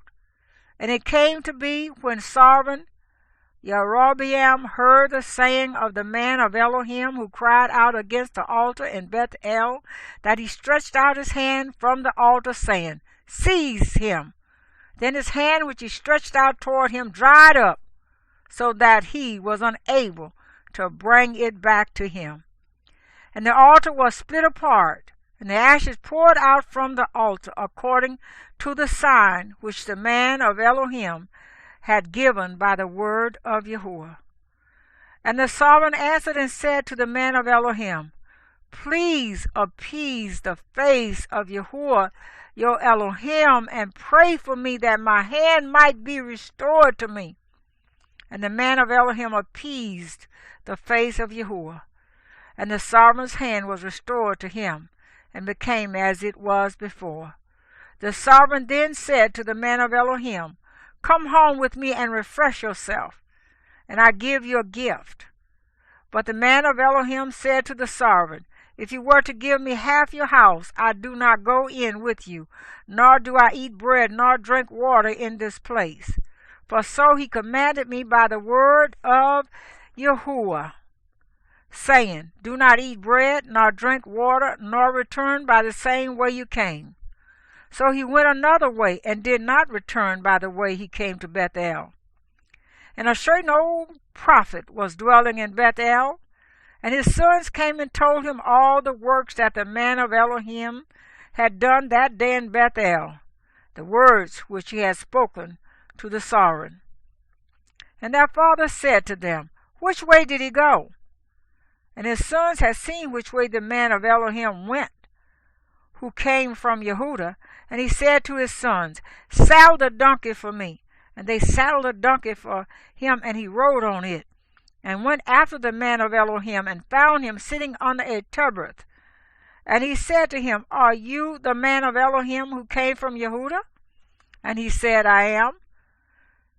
And he said to him, Come home with me and eat bread. And he said, I am not able to return with you, or to go in with you, nor am I to eat bread or drink water with you in this place. For word came to me by the word of Yahuwah, Do not eat bread nor drink water there, nor return by going the way you came. And he said to him, I too am a prophet like you, and a messenger spoke to me by the word of Yahuwah, saying, Bring him back with you to your house, and let him eat bread and drink water. But he lied to him. So he turned back with him and ate bread in his house and drank water. And it came to be as they sat at the table that the word of Yahuwah came to the prophet who had brought him back. And he cried out to the man of Elohim who came from Yehudah, saying, Thus said Yahuwah, because you have rebelled against the mouth of Yahuwah, and have not guarded the command which Yahuwah your Elohim commanded you, and turned back and ate bread and drank water in the place of which he said to you, Do not eat bread nor drink water, your body shall not enter the burying place of your fathers. And it came to be, after he had eaten bread, and after he had drunk, that he saddled the donkey for him, for the prophet whom he had brought back. And he went, and a lion met him on the way and killed him. And his body was thrown on the way, and the donkey was standing by it, and the lion was standing by the body. And see, men were passing by and saw the body thrown on the way, while the lion was standing by the body. And they went and reported it in the city where the old prophet dwelt. And the prophet who had brought him back from the way heard it and said, It is the man of Elohim who rebelled against the mouth of Yahuwah. And Yahuwah gave him to the lion, and it tore him apart and killed him, according to the word of Yahuwah, which he spoke to him. And he spoke to his son, saying, Saddle the donkey for me. And they saddled it. So he went and found his body thrown on the way, and the donkey and the lion standing by the body. The lion had not eaten the body nor mauled the donkey. And the prophet lifted up the body of the man of Elohim, and placed it on the donkey, and brought it back. And the old prophet came to the city to mourn and to bury him. And he placed his body in his own tomb. And they lamented over him, saying, O my brother. And it came to be, after he had buried him, that he spoke to his son, saying, When I am dead, then you shall bury me in the tomb where the man of Elohim is buried. Lay my bones beside his bones. For the word which he cried out by the word of Yahuwah against the altar in Bethel, and against all the houses of the high places which are in the cities of Shamaron, shall certainly come to be. After this event, Jeroboam did not turn from his evil way, but again he made priests from all sorts of people for the high places. Whoever wished he ordained to become one of the priests of the high places. And this matter was the sin of the house of Jeroboam, even to cut it off and destroy it from the face of the earth.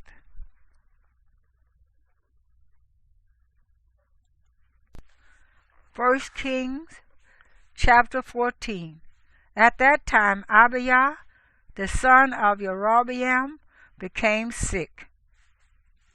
And Jeroboam said to his wife, Please arise and disguise yourself, so they do not know that you are the wife of Jeroboam, and go to Shiloh. See, Ahijah the prophet is there, who spoke to me of becoming sovereign over this people. And you shall take with you 10 loaves and cakes and a jar of honey, and go to him. Let him declare to you what becomes of the child. And Jeroboam's wife did so, and rose up and went to Shiloh, and came to the house of Ahijah. But Ahijah was unable to see, for his eyes had set because of his age. And Yahuwah had said to Ahijah, See, the wife of Jeroboam is coming to ask you a word about her son, for he is sick. Speak to her thus and thus, for it shall be, when she comes in, that she makes herself strange.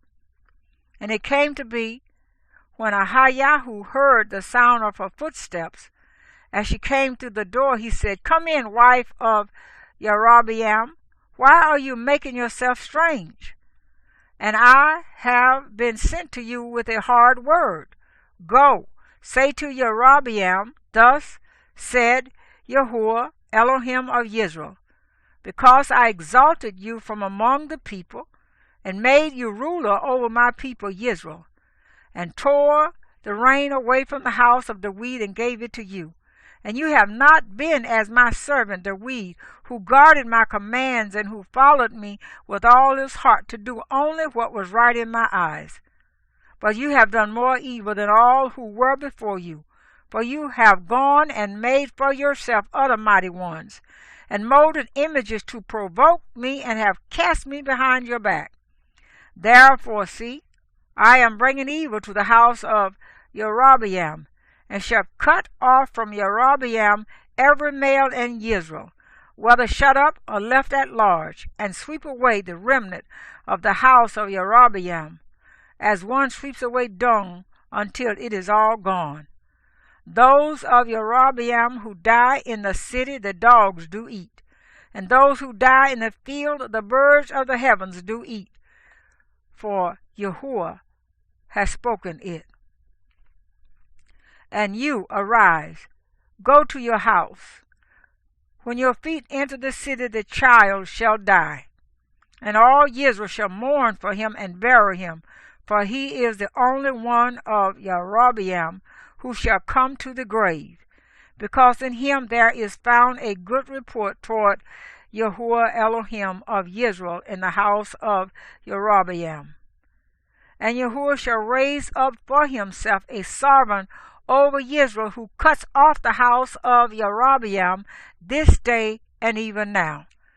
And Yahuwah shall smite Israel as a reed is shaken in the water, and shall pluck Israel from this good soil which he gave to their fathers, and shall scatter them beyond the river, because they made their Asherim, provoking Yahuwah. And he shall give Israel up, because of the sins of Jeroboam, who sinned and who made Israel sin. And the wife of Jeroboam rose up and went and came to Tirzah. When she came to the threshold of the house, the child died, and they buried him. And all Israel lamented for him according to the word of Yahuwah, which he spoke through his servant Ahijah the prophet. And the rest of the acts of Jeroboam, how he fought and how he reigned, see, they are written in the book of the annals of the sovereigns of Israel. And the days that Jeroboam reigned was 22 years.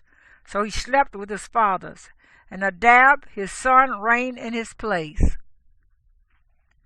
Meanwhile, Rehoboam, son of Solomon, reigned in Yehudah. Rehoboam was 41 years old when he became sovereign, and he reigned 17 years in Jerusalem, the city which Yahuwah had chosen out of all the tribes of Israel to put his name there. And his mother's name was Nahumah, the Ammonitess.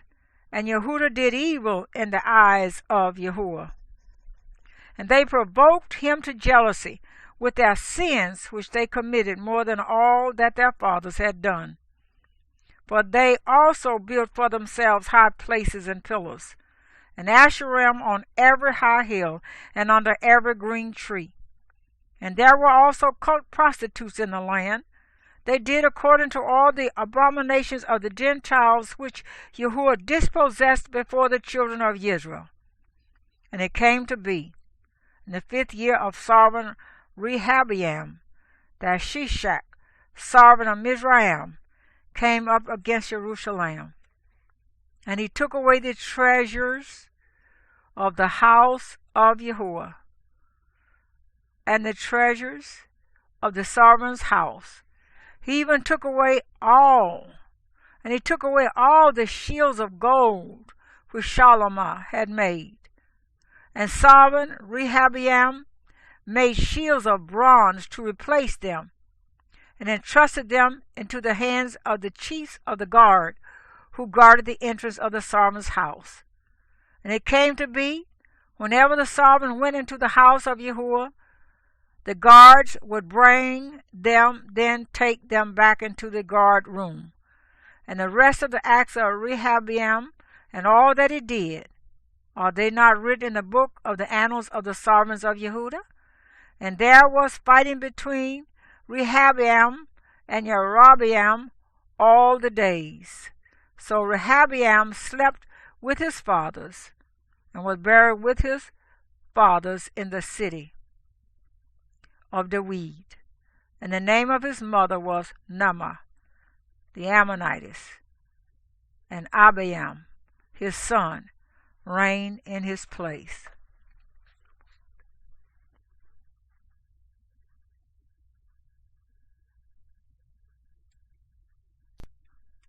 First Kings chapter 15.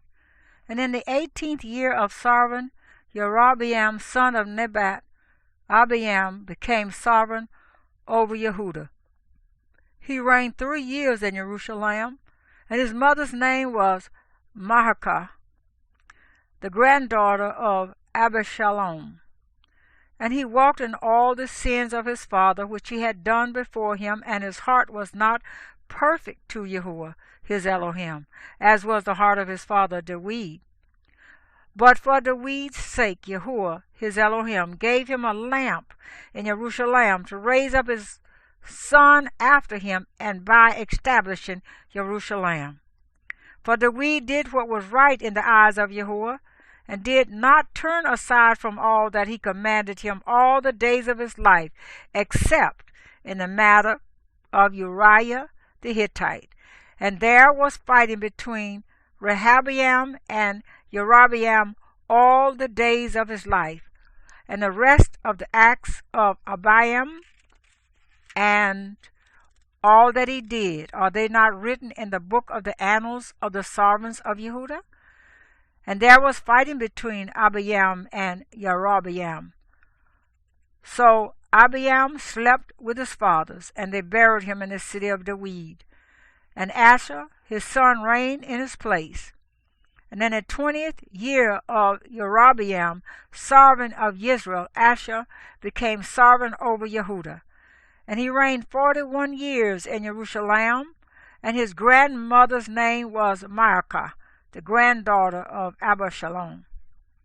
And Asa did what was right in the eyes of Yahuwah, as his father David had done, and put away the court prostitutes from the land, and removed all the idols that his fathers had made.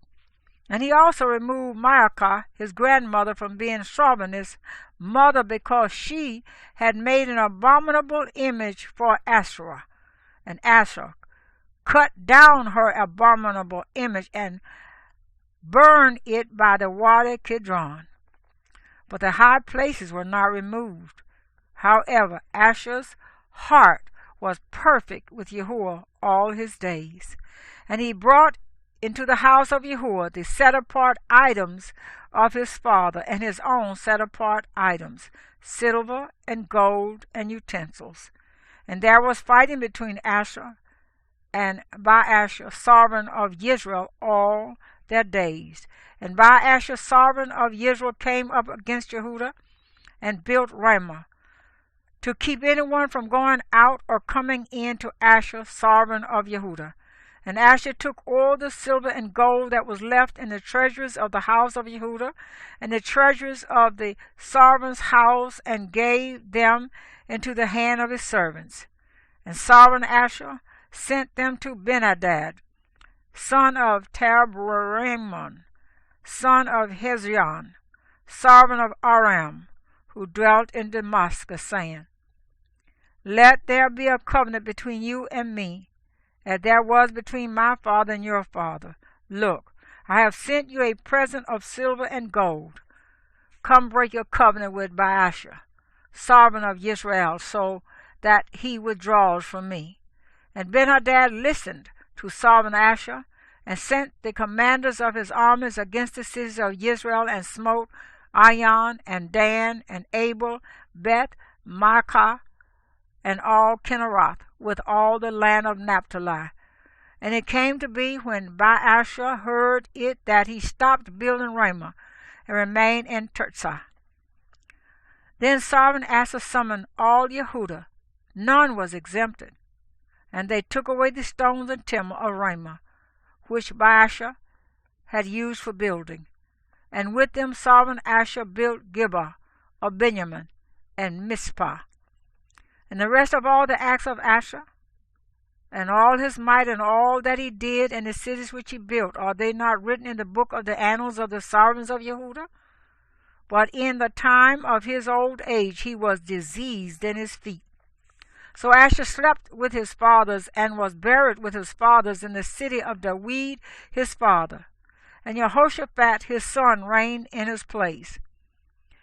And Nadab son of Jeroboam became sovereign over Israel in the 2nd year of Asher, sovereign of Yehudah, and he reigned over Israel 2 years.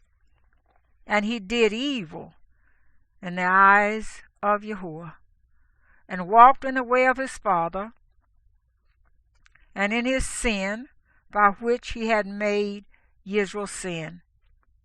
Then Baasha son of Ahiah, of the house of Yeshachar, conspired against him, and Baasha smote him at Gibeathon, which belonged to the Philistines. For Nadab and all Israel had laid siege to Gibeathon. And Baasha killed him in the 3rd year of Asher, sovereign of Yehudah, and reigned in his place. And it came to be, when he became sovereign, that he smote all the house of Jeroboam. He did not leave to Jeroboam anyone breathing, until he had destroyed him, according to the word of Yahuwah, which he had spoken by his servant Ahiah the Shilonite, because of the sins of Jeroboam, which he had sinned, and by which he had made Israel sin, because of his provocation with which he had provoked Yahuwah, Elohim of Israel. And the rest of the acts of Nadab, and all that he did, are they not written in the book of the annals of the sovereigns of Israel? And there was fighting between Asher and Baasha, sovereign of Israel, all their days. In the 3rd year of Asher, sovereign of Yehudah, Baasha son of Ahiah became sovereign over all Israel in Tirzah, and reigned 24 years. And he did evil in the eyes of Yahuwah, and walked in the way of Jeroboam, and in his sin, by which he had made Israel sin.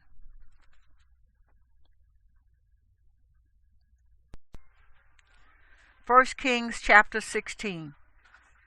Then the word of Yahuwah came to Yahu son of Hanani against Baasha, saying, Because I raised you up out of the dust, and made you ruler over my people Israel, but you walked in the way of Jeroboam, and made my people Israel sin, to provoke me with their sins. See, I am going to sweep away Baasha and his house, and shall make your house like the house of Jeroboam the son of Nebat. Anyone belonging to Baasha who dies in a city, the dogs eat, and anyone belonging to him who dies in a field, the birds of the heavens eat. And the rest of the acts of Baasha, what he did and his might, are they not written in the book of the annals of the sovereigns of Israel? So Baasha slept with his fathers, and was buried in Tirzah, and his son Elah reigned in his place. Moreover, the word of Yahuwah came by the prophet Yahu, son of Hanani, against Baasha and his house, because of all the evil that he did in the eyes of Yahuwah, in provoking him with the work of his hands, in being like the house of Jeroboam, and because he smote them. In the 26th year of Asa, sovereign of Yehudah, Elah, son of Baasha, began to reign over Israel in Tirzah 2 years. And his servant Zimri, commander of half his chariots, conspired against him as he was in Tirzah, drinking himself drunk in the house of Artsah, who was over his house in Tirzah. Then Zimri came in and smote him and killed him in the 27th year of Asa, sovereign of Yehudah, and reigned in his place. And it came to be, when he began to reign, as soon as he was seated on his throne, that he smote all the household of Baasha. He did not leave him one male, neither of his relatives nor of his friends. So Zimri destroyed the entire house of Baasha, according to the word of Yahuwah, which he spoke against Baasha by Yahu the prophet. For all the sins of Baasha and the sins of Elah his son, by which they had sinned, and by which they had made Israel sin, and provoking Yahuwah Elohim of Israel with their worthlessnesses. And the rest of the acts of Elah, and all that he did, are they not written in the book of the annals of the servants of Israel? In the 27th year of Asa, sovereign of Yehudah, Zimri reigned 7 days in Tirzah, and the people were encamped against Gibbethon, which belonged to the Philistines. And the people who were encamped heard it said, Zimri has conspired, and also smote the sovereign. So all Israel set up Omri, the commander of the army, to reign over Israel that day in the camp. And Omri went up, and all Israel with him, from Gibbethon, and they besieged Tirzah. And it came to be, when Zimri saw that the city was captured, that he went into a high place of the sovereign's house, and burned the sovereign's house down upon himself with fire, and died, because of the sins which he had sinned in doing evil in the eyes of Yahuwah, and walking in the ways of Jeroboam, and in his sin which he had committed, to make Israel sin. And the rest of the acts of Zimri, and the conspiracy he made, are they not written in the book of the annals of the servants of Israel? Then the people of Israel were divided into 2 parts. Half of the people followed Tibnah, son of Ginath, to make him reign, and half followed Omri. But the people who followed Omri were stronger than the people who followed Tibnah, son of Ginath, and Tibnah died, and Omri reigned. In the 31st year of Asa, sovereign of Yehudah, Omri became sovereign over Israel, and reigned 12 years. He reigned 6 years in Tirzah, and he bought the hill of Shemaron from Shemer for 2 talents of silver, and built on a hill, and called the name of the city which he built Shemaron, after the name of Shemer, owner of the hill. And Omri did evil in the eyes of Yahuwah, and did evil more than all those before him, and walked in all the ways of Jeroboam, son of Nebat, and in his sin by which he had made Israel sin, provoking Yahuwah Elohim of Israel with their worthlessnesses, and the rest of the acts of Omri which he did, and the might that he attained. Are they not written in the book of the annals of the servants of Israel? So Omri slept with his fathers, and was buried in Shemaron, and Ahab his son reigned in his place. In the 38th year of Asa, sovereign of Yehudah, Ahab son of Omri became a sovereign over Israel. And Ahab son of Omri reigned over Israel in Shemaron 22 years. And Ahab son of Omri did evil in the eyes of Yahuwah, more than all those before him. And it came to be, as though it had been a light matter for him to walk in the sins of Jeroboam, son of Nebat, that he took as wife Jezebel, the daughter of Ethbaal, sovereign of the Zidonians. And he went and served Baal, and bowed himself to it, and raised up an altar for Baal in the house of Baal, which he had built in Shemaron. And Ahab made an Asherah, And Ahab did more to provoke Yahuwah, Elohim of Israel, than all the sovereigns of Israel before him. In his day, Hiel of Bethel built Jericho. He laid his foundation at the coast of Abiram, his firstborn, and at the cost of his youngest son, Segub. He set up its gates according to the word of Yahuwah, which he had spoken through Yahushua, son of Nun. Now that's 1 Kings chapter 17. And Eliyahu the Tishbite of the inhabitants of Gilead said to Ahab, As Yahuwah Elohim of Israel lives, before whom I stand, there shall be no dew or rain these years except at my word. And the word of Yahuwah came to him, saying, Go away from here and turn eastward and hide by the water Kerith, which flows into the Jordan. And it shall be that you drink from the stream, and I shall command the ravens to feed you there. And he went and did according to the word of Yahuwah. For he went and dwelt by the water Kerith, which flows into the Jordan. And the ravens brought him bread and meat in the morning, and bread and meat in the evening. And he drank from the stream. And it came to be after a while that the stream dried up, because there had been no rain in the land. Then the word of Yahuwah came to him, saying, Rise up, go to Zarephath, which belongs to Sidon, and dwell there. See, I have commanded a widow there to sustain you. And he rose up and went to Zarephath, and came to the gate of the city, and saw a widow there gathering sticks. And he called and said to her, Please bring me a little water in a vessel to drink. And as she was going to get it, he called and said to her, Please bring me a piece of bread in your hand.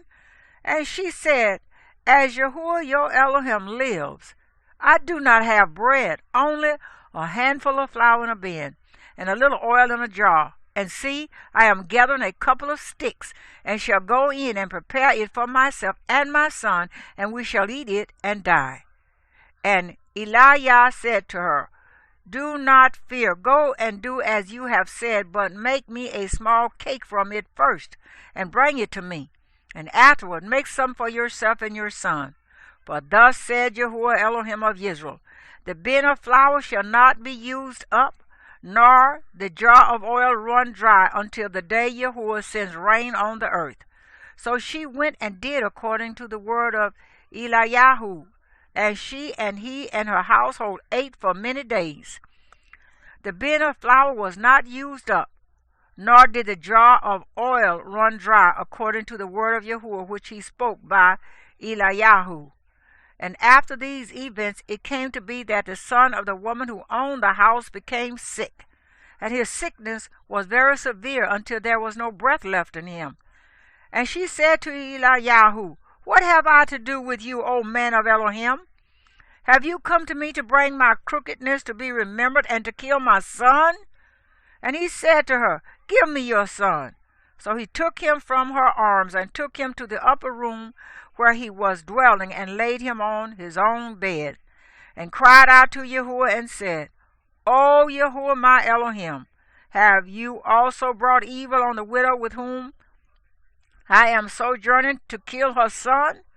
And he stretched himself out on the child 3 times, and cried out to Yahuwah and said, O Yahuwah my Elohim, I pray, let the life of this child come back to him. And Yahuwah heard the voice of Eliyahu, and the life of the child came back to him, and he lived. And Eliyahu took the child and brought him down from the upper room into the house, and gave him to his mother. And Eliyahu said, See, your son lives. And the woman said to Eliyahu, Now by this I know that you are a man of Elohim, and that the word of Yahuwah in your mouth is truth. 1 Kings chapter 18. And after many days it came to be that the word of Yahuwah came to Eliyahu in the 3rd year, saying, Go, present yourself to Ahab, and I give rain on the earth. Thereupon Eliyahu went to present himself to Ahab, and the scarcity of food in Shamaron was severe. And Ahab had called Obadiah, who was over his house. Now Obadiah feared Yahuwah exceedingly. And it came to be, while Jezebel cut down the prophets of Yahuwah, that Obadiah had taken 100 prophets and hidden them, 50 to a cave, and had fed them with bread and water. And Ahab had said to Obadiah, Go into the land to all the springs of water and to all the wadis. It could be that we find grass to keep the horses and mules alive, and not have any livestock cut off. And they divided the land between them to pass over it. Ahab went one way by himself, and Obadiah went another way by himself. And as Obadiah was on his way, then see, Eliyahu met him, and he recognized him, and fell on his face and said, Is that you, my master Eliyahu? And he answered him, It is I. Go, say to your master, Eliyahu is here. And he said, What have I sinned, that you are giving your servant into the hand of Ahab to kill me? As Yahuwah your Elohim lives, there is no nation or reign where my master has not sent to look for you. And when they said, He is not here, he made the reign or nation swear that they could not find you. And now you say, Go, say to your master Eliyahu is here. And it shall be, as soon as I am gone from you, that the Spirit of Yahuwah takes you away to a place I do not know. And I shall come to report to Ahab. And when he does not find you, he shall kill me. But I, your servant, have feared Yahuwah from my youth. Was it not reported to my master what I did when Jezebel slew the prophets of Yahuwah? How I hid 100 men of the prophets of Yahuwah, 50 to a cave, and fed them with bread and water? And now you say, Go say to your master Eliyahu is here, then he shall slay me. And Eliyahu said, As Yahuwah of hosts lives, before whom I stand, I shall indeed show myself to him today. Obadiah then went to meet Ahab, and informed him. And Ahab went to meet Eliyahu. And it came to be, when Ahab saw Eliyahu, that Ahab said to him, Is that you, O disturber of Israel? And he answered, I have not disturbed Israel, but you and your father's house, in that you have forsaken the commands of Yahuwah, and you have followed the Baals. And now send and gather all Israel to me on Mount Carmel, the 450 prophets of Baal, and the 400 prophets of Asherah, who eat at Jezebel's table. Ahab then sent for all the children of Israel, and gathered the prophets on Mount Carmel. And Eliyahu came to all the people and said, How long would you keep hopping between two opinions? If Yahuwah is Elohim, follow him. And if Baal, follow him. But the people answered him not a word. And Eliyahu said to the people, I alone am left a prophet of Yahuwah, but the prophets of Baal are 450 men.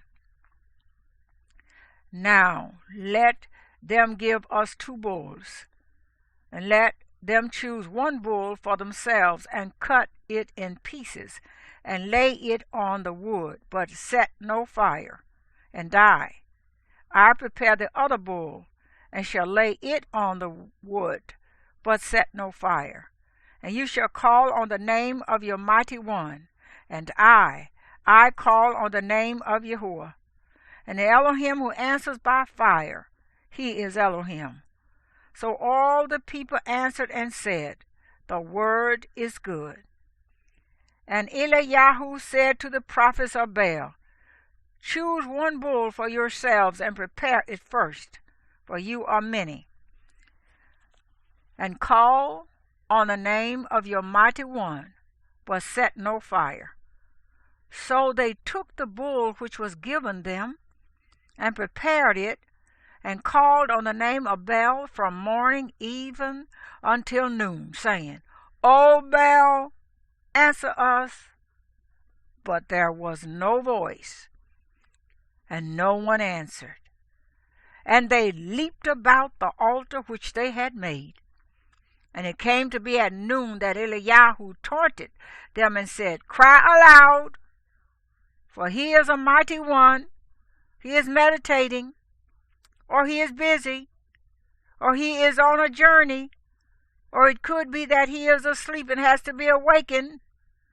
And they cried aloud and cut themselves according to their ruling with knives and spears, until the blood gushed out of them.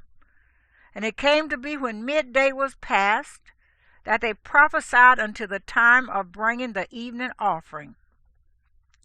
But there was no voice, and no one answered, and no one paying attention. Then Eliyahu said to all the people, come closer to me. And all the people came closer to him. And he repaired the altar of Yahuwah that was broken down. And Eliyahu took 12 stones according to the number of the tribes of the sons of Jacob, to whom the word of Yahuwah had come, saying, Yisrael is your name. And with the stones he built an altar in the name of Yahuwah. And he made a trench around the altar large enough to hold 2 seals of seed. And he arranged the wood and cut the bull in pieces and laid it on the wood and said, fill 4 jars with water and pour it on the burnt offering and on the wood. Then he said, do it a second time. And they did it a second time.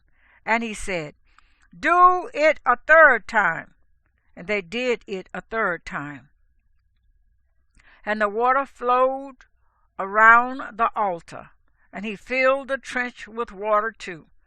And it came to be at the time of bringing the evening offering that Eliyahu the prophet came near and said, Yahuwah Elohim of Abraham, Ishak, and Israel, let it be known today, you are Elohim in Israel, and I, your servant, have done all these matters by your word. Answer me, O Yahuwah, answer me, and let this people know that you are Yahuwah Elohim, and you shall turn their hearts back to you again. Then the fire of Yahuwah fell and consumed the burnt offering, and the wood, and the stones, and the dust. And it licked up the water that was in the trench. And all the people saw and fell on their faces and said, Yahuwah, he is the Elohim. Yahuwah, he is the Elohim. And Eliyahu said to them, seize the prophets of Baal. Do not let one of them escape. So they seized them. And Eliyahu brought them down to the Wadi Kison and slaughtered them there. And Eliyahu said to Ahab, go up, eat and drink, because of the sound of the noise of rain. And Ahab went up to eat and drink. And Eliyahu went up to the top of Carmel, and he bowed down on the ground and put his face between his knees, and said to his servant, go up, please look closely toward the sea. So he went up and looked closely and said, not a speck. And 7 times he said, Go again. And it came to be the 7th time that he said, See, a little cloud as small as a man's hand is coming out of the sea. And he said, Go up, say to Ahab, Hitch up, and go down before the rain stops you. And in the meantime, it came to be that the heavens became black with clouds and wind, and there was a heavy rain, while Ahab rode and went to Jezreel. And the hand of Yahuwah was on Eliyahu, and he girded up his loins and ran ahead of Ahab to the entrance of Jezreel. 1 Kings chapter 19.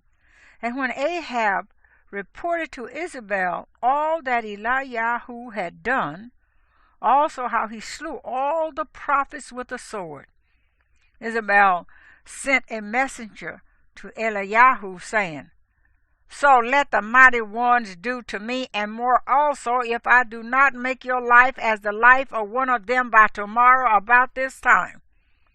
And he feared, and rose up, and ran for his life, and went to Beersheba, which belongs to Yehudah, and left his servant there. But he himself went a day's journey into the wilderness, and came and sat down under a broom tree, and prayed that he might die, and said, It is enough.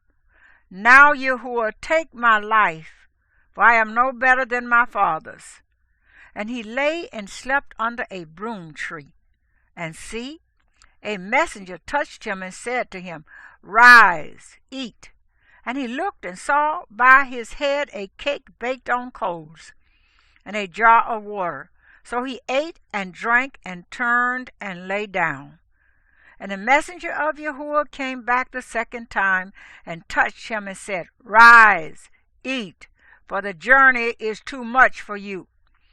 And he rose up and ate and drank, and went in the strength of that food 40 days and 40 nights as far as Horeb, the mountain of Elohim.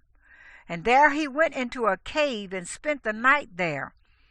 And see, the word of Yahuwah came to him and said to him, What are you doing here, Eliyahu?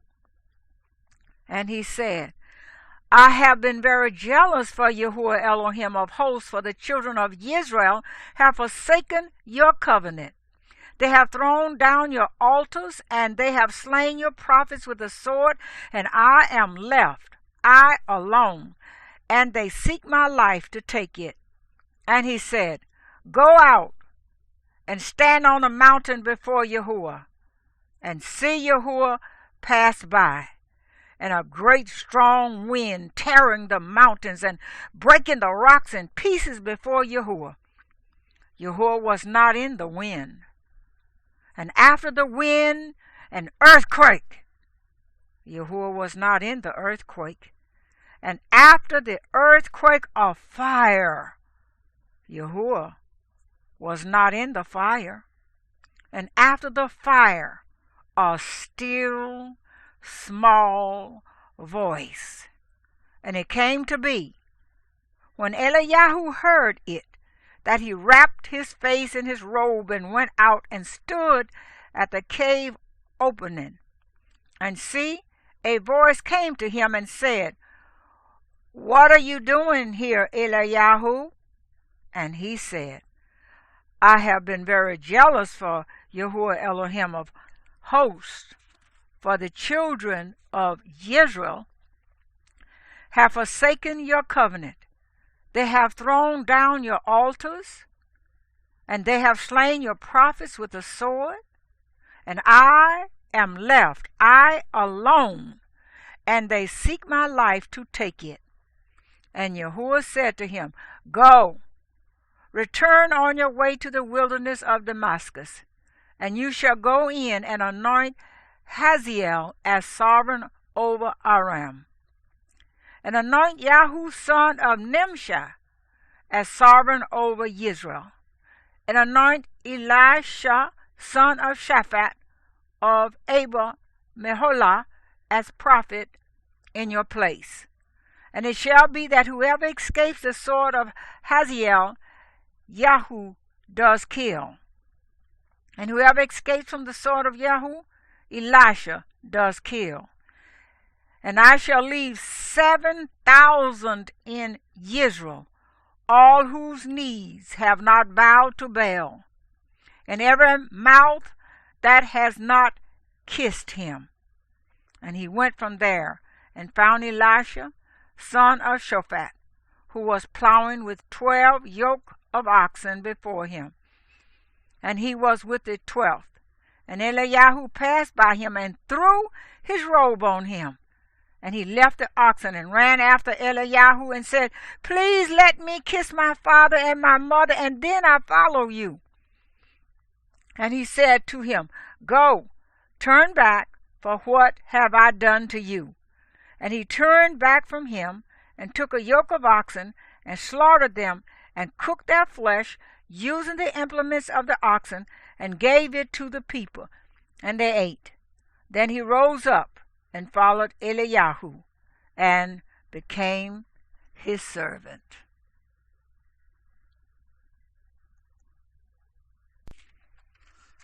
First Kings chapter 20.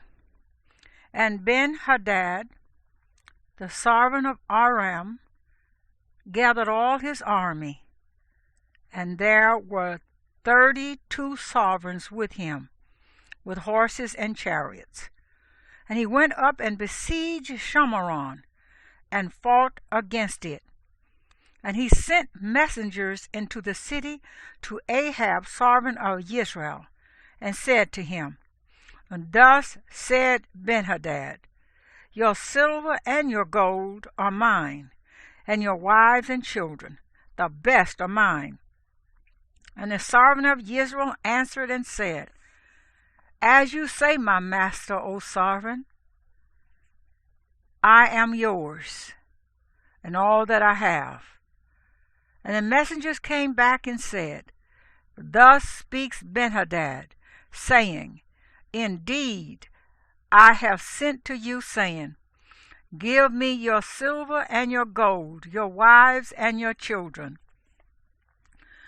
But about this time tomorrow I shall send my servants to you, and they shall search your house and the houses of your servants. And it shall be that whatever is pleasing in your eyes they shall lay hold of and take it. And the sovereign of Israel called all the elders of the land and said, Please know and see the evil this one is seeking. For he sent to me for my wives and for my children and for my silver and for my gold, and I did not refuse him.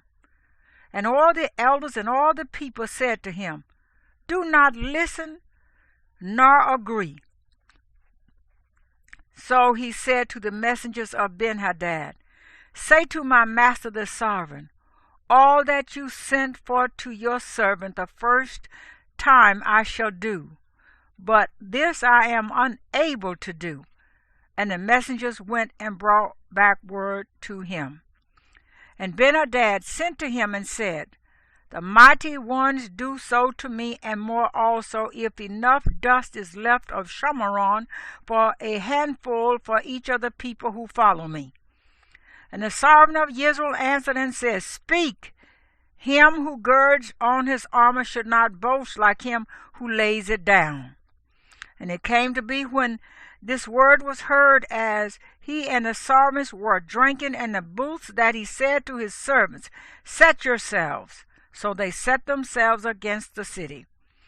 And see, a prophet came near to Ahab, sovereign of Israel, saying, Thus said Yahuwah, Have you seen all this great company? See, I am giving it into your hand today, and you shall know that I am Yahuwah. And Ahab said, By whom? And he said, Thus said Yahuwah, by the young rulers of the provinces. And he said, Who opens the attack? Then he answered you. And he mustered the young rulers of the provinces, and there were 232. And after them he mustered all the people, all the children of Israel, 7,000. And they went out at noon, while Ben-Hadad and the 32 servants helping him were getting drunk in the booths. And the young rulers of the provinces went out first, and Ben-Hadad sent out, and they reported to him, saying, Men have come out of Shamaron. Then he said, If they have come out for peace, seize them alive. And if they have come out for battle, seize them alive. So these young rulers of the provinces went out of the city with the army which followed them. And each smote his man, so the Arameans fled, and Israel pursued them. And Ben-Hadad the servant of Aram escaped on a horse with the horsemen. And the servant of Israel went out and smote the horses and chariots, and smote the Arameans, a great smiting. And the prophet came to the servant of Israel and said to him, Go, strengthen yourself, and know and see what you should do. For at the turn of the year the servant of Aram is coming up against you. And the servants of the servant of Aram said to him, Their mighty ones are mighty ones of the hills. That is why they were stronger than we. But let us fight against them in the plain. Are we not stronger than they? Now do this. Take away the servants, each from his position, and put officers in their places. And number an army like the army that you have lost, horse for horse, and chariot for chariot, and let us fight against them in the plain. Are we not stronger than they? And he listened to their voice and did so. And it came to be at the turn of the year that Ben-Hadad mustered the Arameans and went up to Aphek to fight against Israel. And the children of Israel were mustered and were fed, and they went against them. And the children of Israel encamped before them like two little flocks of goats, while the Arameans filled the land. And there came near a man of Elohim, and spoke to the servant of Israel, and said, Thus said Yahuwah, because the Arameans have said, Yahuwah is Elohim of the hills, but he is not Elohim of the valleys. Therefore I shall give all this great company into your hand, and you shall know that I am Yahuwah. And they encamped opposite each other for 7 days. And it came to be that on the 7th day the battle was joined. And the children of Israel smote 100,000 foot soldiers of the Arameans in 1 day. And those that were left fled to Aphek, into the city. And a wall fell on 27,000 of the men who were left. And Ben-Hadad fled, and went into the city into an inner room. And his servants said to him, See now, we have heard that the servants of the house of Israel are kind servants. Please let us put sackcloth around our waists and ropes around our heads, and go out to the servant of Israel. It could be that he spares your life. So they girded sackcloth on their loins and put ropes around their heads, and came to the servant of Israel and said, Your servant Ben-Hadad said, Please let me live. And he said, Is he still alive? He is my brother. And the men divined, and they quickly grasped it and said, Your brother Ben-Hadad. And he said, Go bring him. So Ben-Hadad came out to him, and he let him come up on the chariot. And Ben-Hadad said to him, The cities which my father took from your father I return, and set up marketplaces for yourself in Damascus, as my father did in Shamaron. And Ahab said, I send you away with this covenant. And he made a covenant with him, and sent him away. And a certain man of the sons of the prophets said to his neighbor by the word of Yahuwah, Smite me, please. But the man refused to smite him. Then he said to him, Because you have not obeyed the voice of Yahuwah, see, as soon as you leave me, a lion shall smite you. And when he left him, a lion found him and smote him. And he found another man and said, Smite me, please. So the man smote him, smiting and wounding. Then the prophet went and waited for the sovereign by the way and disguised himself with ashes on his eyes. And as the sovereign passed by, he cried out to the sovereign and said, Your servant went out into the midst of the battle. And see, a man came over and brought a man to me and said, Guard this man. If he should in any way be missing, your life shall be for his life, or else you shall pay a talent of silver. And it came to be, while your servant was busy here and there, he was gone. And the servant of Israel said to him, Your judgment is right. You yourself have decided it. Then he quickly removed the ashes from his eyes. And the servant of Israel recognized him as one of the prophets. And he said to him, Thus said Yahuwah, because you have let slip out of your hand a man whom I put under the ban, therefore your life shall go for his life, and your people for his people. And the servant of Israel went to his house embittered and displeased, and came to Shomron. 1 Kings chapter 21. And it came to be after these events that Naboth the Jezreelite had a vineyard which was in Jezreel, near the palace of Ahab the servant of Shomron. And Ahab spoke to Naboth, saying, Give me your vineyard, and it shall be a vegetable garden for me, since it adjoins my house, and let me give you a better vineyard for it. If it is good in your eyes, let me give you its worth in silver. And Naboth said to Ahab, Far be it from me by Yahuwah that I should give the inheritance of my fathers to you. And Ahab went into his house embittered and displeased because of the word which Naboth the Jezreelite had spoken to him, when he said, I do not give you the inheritance of my fathers. And he lay down on his bed and turned away his face and did not eat food. And Jezebel, his wife, came to him and said to him, Why is your spirit so embittered that you are not eating food? And he said to her, Because I spoke to Naboth the Jezreelite and said to him, Give me your vineyard for silver, or if you prefer, I'll give you another vineyard for it. But he answered, I do not give you my vineyard. So Jezebel, his wife, said to him, Do you now rule over Israel? Rise up, eat food, and let your heart be glad.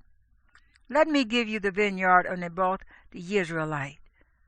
Then she wrote letters in Ahab's name and sealed them with his seal, and sent the letters to the elders and the nobles who were dwelling in the city with Naboth. And she wrote in the letters, saying, Proclaim a fast, and seat Naboth at the head of the people. And seat 2 men, sons of Belial, before him to bear witness against him, saying, You have blasphemed Elohim and the sovereign. Then you shall take him out and stone him to death. And the men of his city, the elders and nobles who were inhabitants of his city, did as Jezebel had sent to them, as it was written in the letters which she had sent to them. They proclaimed a fast, and seated Naboth at the head of the people. And the men, sons of Belial, came in and sat before him. And the men of Belial witnessed against him, against Naboth, in the presence of the people, saying, Naboth has blasphemed Elohim and the sovereign. So they took him outside the city and stoned him with stones, and he died. And they sent to Jezebel, saying, Naboth has been stoned, and he is dead. And it came to be, when Jezebel heard that Naboth had been stoned and was dead, that Jezebel said to Ahab, Arise, take possession of the vineyard of Naboth the Jezreelite, which he refused to give you for money. for Naboth is not alive, but dead. And it came to be when Ahab heard that Naboth was dead, that Ahab rose to go down to take possession of the vineyard of Naboth the Jezreelite. And the word of Yahuwah came to Eliyahu the Tishbite, saying, Rise up, go down to meet Ahab, servant of Israel, who lives in Shamaron. See, he is in the vineyard of Naboth, where he has gone down to take possession of it. And you shall speak to him, saying, Thus said Yahuwah, Have you murdered, and also taken possession? And you shall speak to him, saying, Thus said Yahuwah, In the place where dogs licked the blood of Naboth, the dogs are going to lick your blood, even yours. And Ahab said to Eliyahu, Have you found me, O my enemy? And he answered, I have found you, because you have sold yourself to do evil in the eyes of Yahuwah.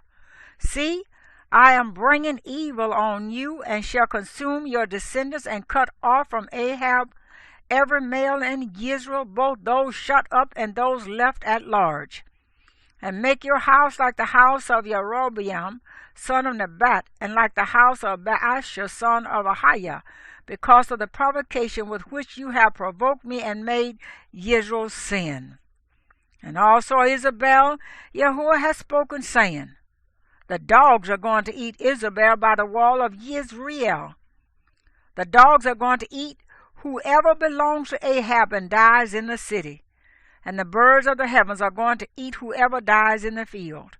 Indeed, there never was anyone like Ahab, who sold himself to do evil in the eyes of Yahuwah, because Jezebel, his wife, stirred him up, and he acted very abominably in following idols, according to all that the Amorites had done, whom Yahuwah dispossessed from before the children of Israel.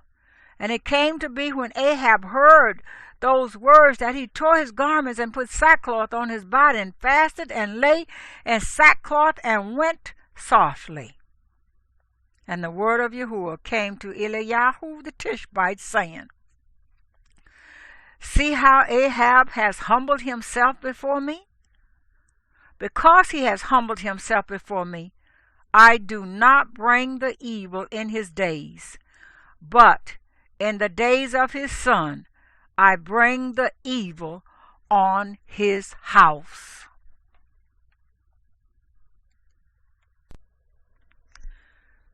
Second Kings chapter 22. Yoshayahu was 8 years old when he began to reign, and he reigned 31 years in Jerusalem. And his mother's name was Yedidah, the daughter of Adonijah of Basquath. And he did what was right in the eyes of Yahuwah, and walked in all the ways of his father David, and did not turn aside right or left. And it came to be in the 18th year of sovereign Yoshayahu, that the sovereign sent Shaphan the scribe, son of Asaliahu, son of Meshullam, to the house of Yahuwah, saying, Go up to Hilkiyahu the high priest, and let him weigh the silver which had been brought into the house of Yahuwah, which the doorkeepers have gathered from the people. And let them give it into the hand of those doing the work, who are the overseers in the house of Yahuwah. And let them give it to those who are in the house of Yahuwah doing the work to repair the damages of the house, to carpenters and to builders and to stone masons, and to buy timber and hewed stone to repair the house. However, let not the silver given into their hand be reckoned with them, for they are acting trustworthily. And Hilkiyahu the high priest said to Shaphan the scribe, I have found the book of the Torah in the house of Yahuwah. And Hilkiah gave the book to Shaphan, and he read it. And Shaphan the scribe came to the sovereign, and brought word to the sovereign again, saying, Your servants have gathered the silver that was found in the house, and have given it into the hand of those who do the work, who oversee the house of Yahuwah. And Shaphan the scribe informed the sovereign, saying, Hilkiah the priest has given me a book. And Shaphan read it before the sovereign. And it came to be, when the sovereign heard the words of the book of the Torah, that he tore his garments. And the sovereign commanded Hilkiah the priest, and Ahikam son of Shaphan, and Akbah son of Micaiah, and Shaphan the scribe, and Asaiah a servant of the sovereign, saying, Go inquire of Yahuwah for me, for the people, and for all Yehudah, concerning the words of this book that has been found. For great is the wrath of Yahuwah that is kindled against us, because our fathers have not obeyed the words of this book, to do according to all that is written concerning us. Then Hilkiah the priest, and Ahikam, and Akbah the Shaphan, and Asaiah went to Huldah the prophetess, the wife of Shallum, son of Tikvah, son of Harhas, keeper of the wardrobe. Now she was dwelling in Jerusalem in the second quarter, and they spoke with her. And she said to them, Thus said Yahuwah Elohim of Israel, Say to the man who sent you to me, Thus said Yahuwah, See, I am bringing evil on this place and on its inhabitants. All the words of the book which the sovereign of Yehudah has read, because they have forsaken me and burned incense to other mighty ones to provoke me with all the works of their hands. And so my wrath shall be kindled against this place and not be quenched. And to the sovereign of Yehudah, who sent you to inquire of Yahuwah, say this to him, Thus said Yahuwah Elohim of Israel, As for the words which you have heard, because your heart was tender, and you humbled yourself before Yahuwah, when you heard what I spoke against this place and against its inhabitants, that they would become a ruin and a curse, and did tore your garments and wept before me, I also have heard, declares Yahuwah. Therefore, see, I am gathering you to your fathers, and you shall be gathered to your grave in peace, so that your eyes do not see all the evil I am bringing on this place. And they brought word to the sovereign.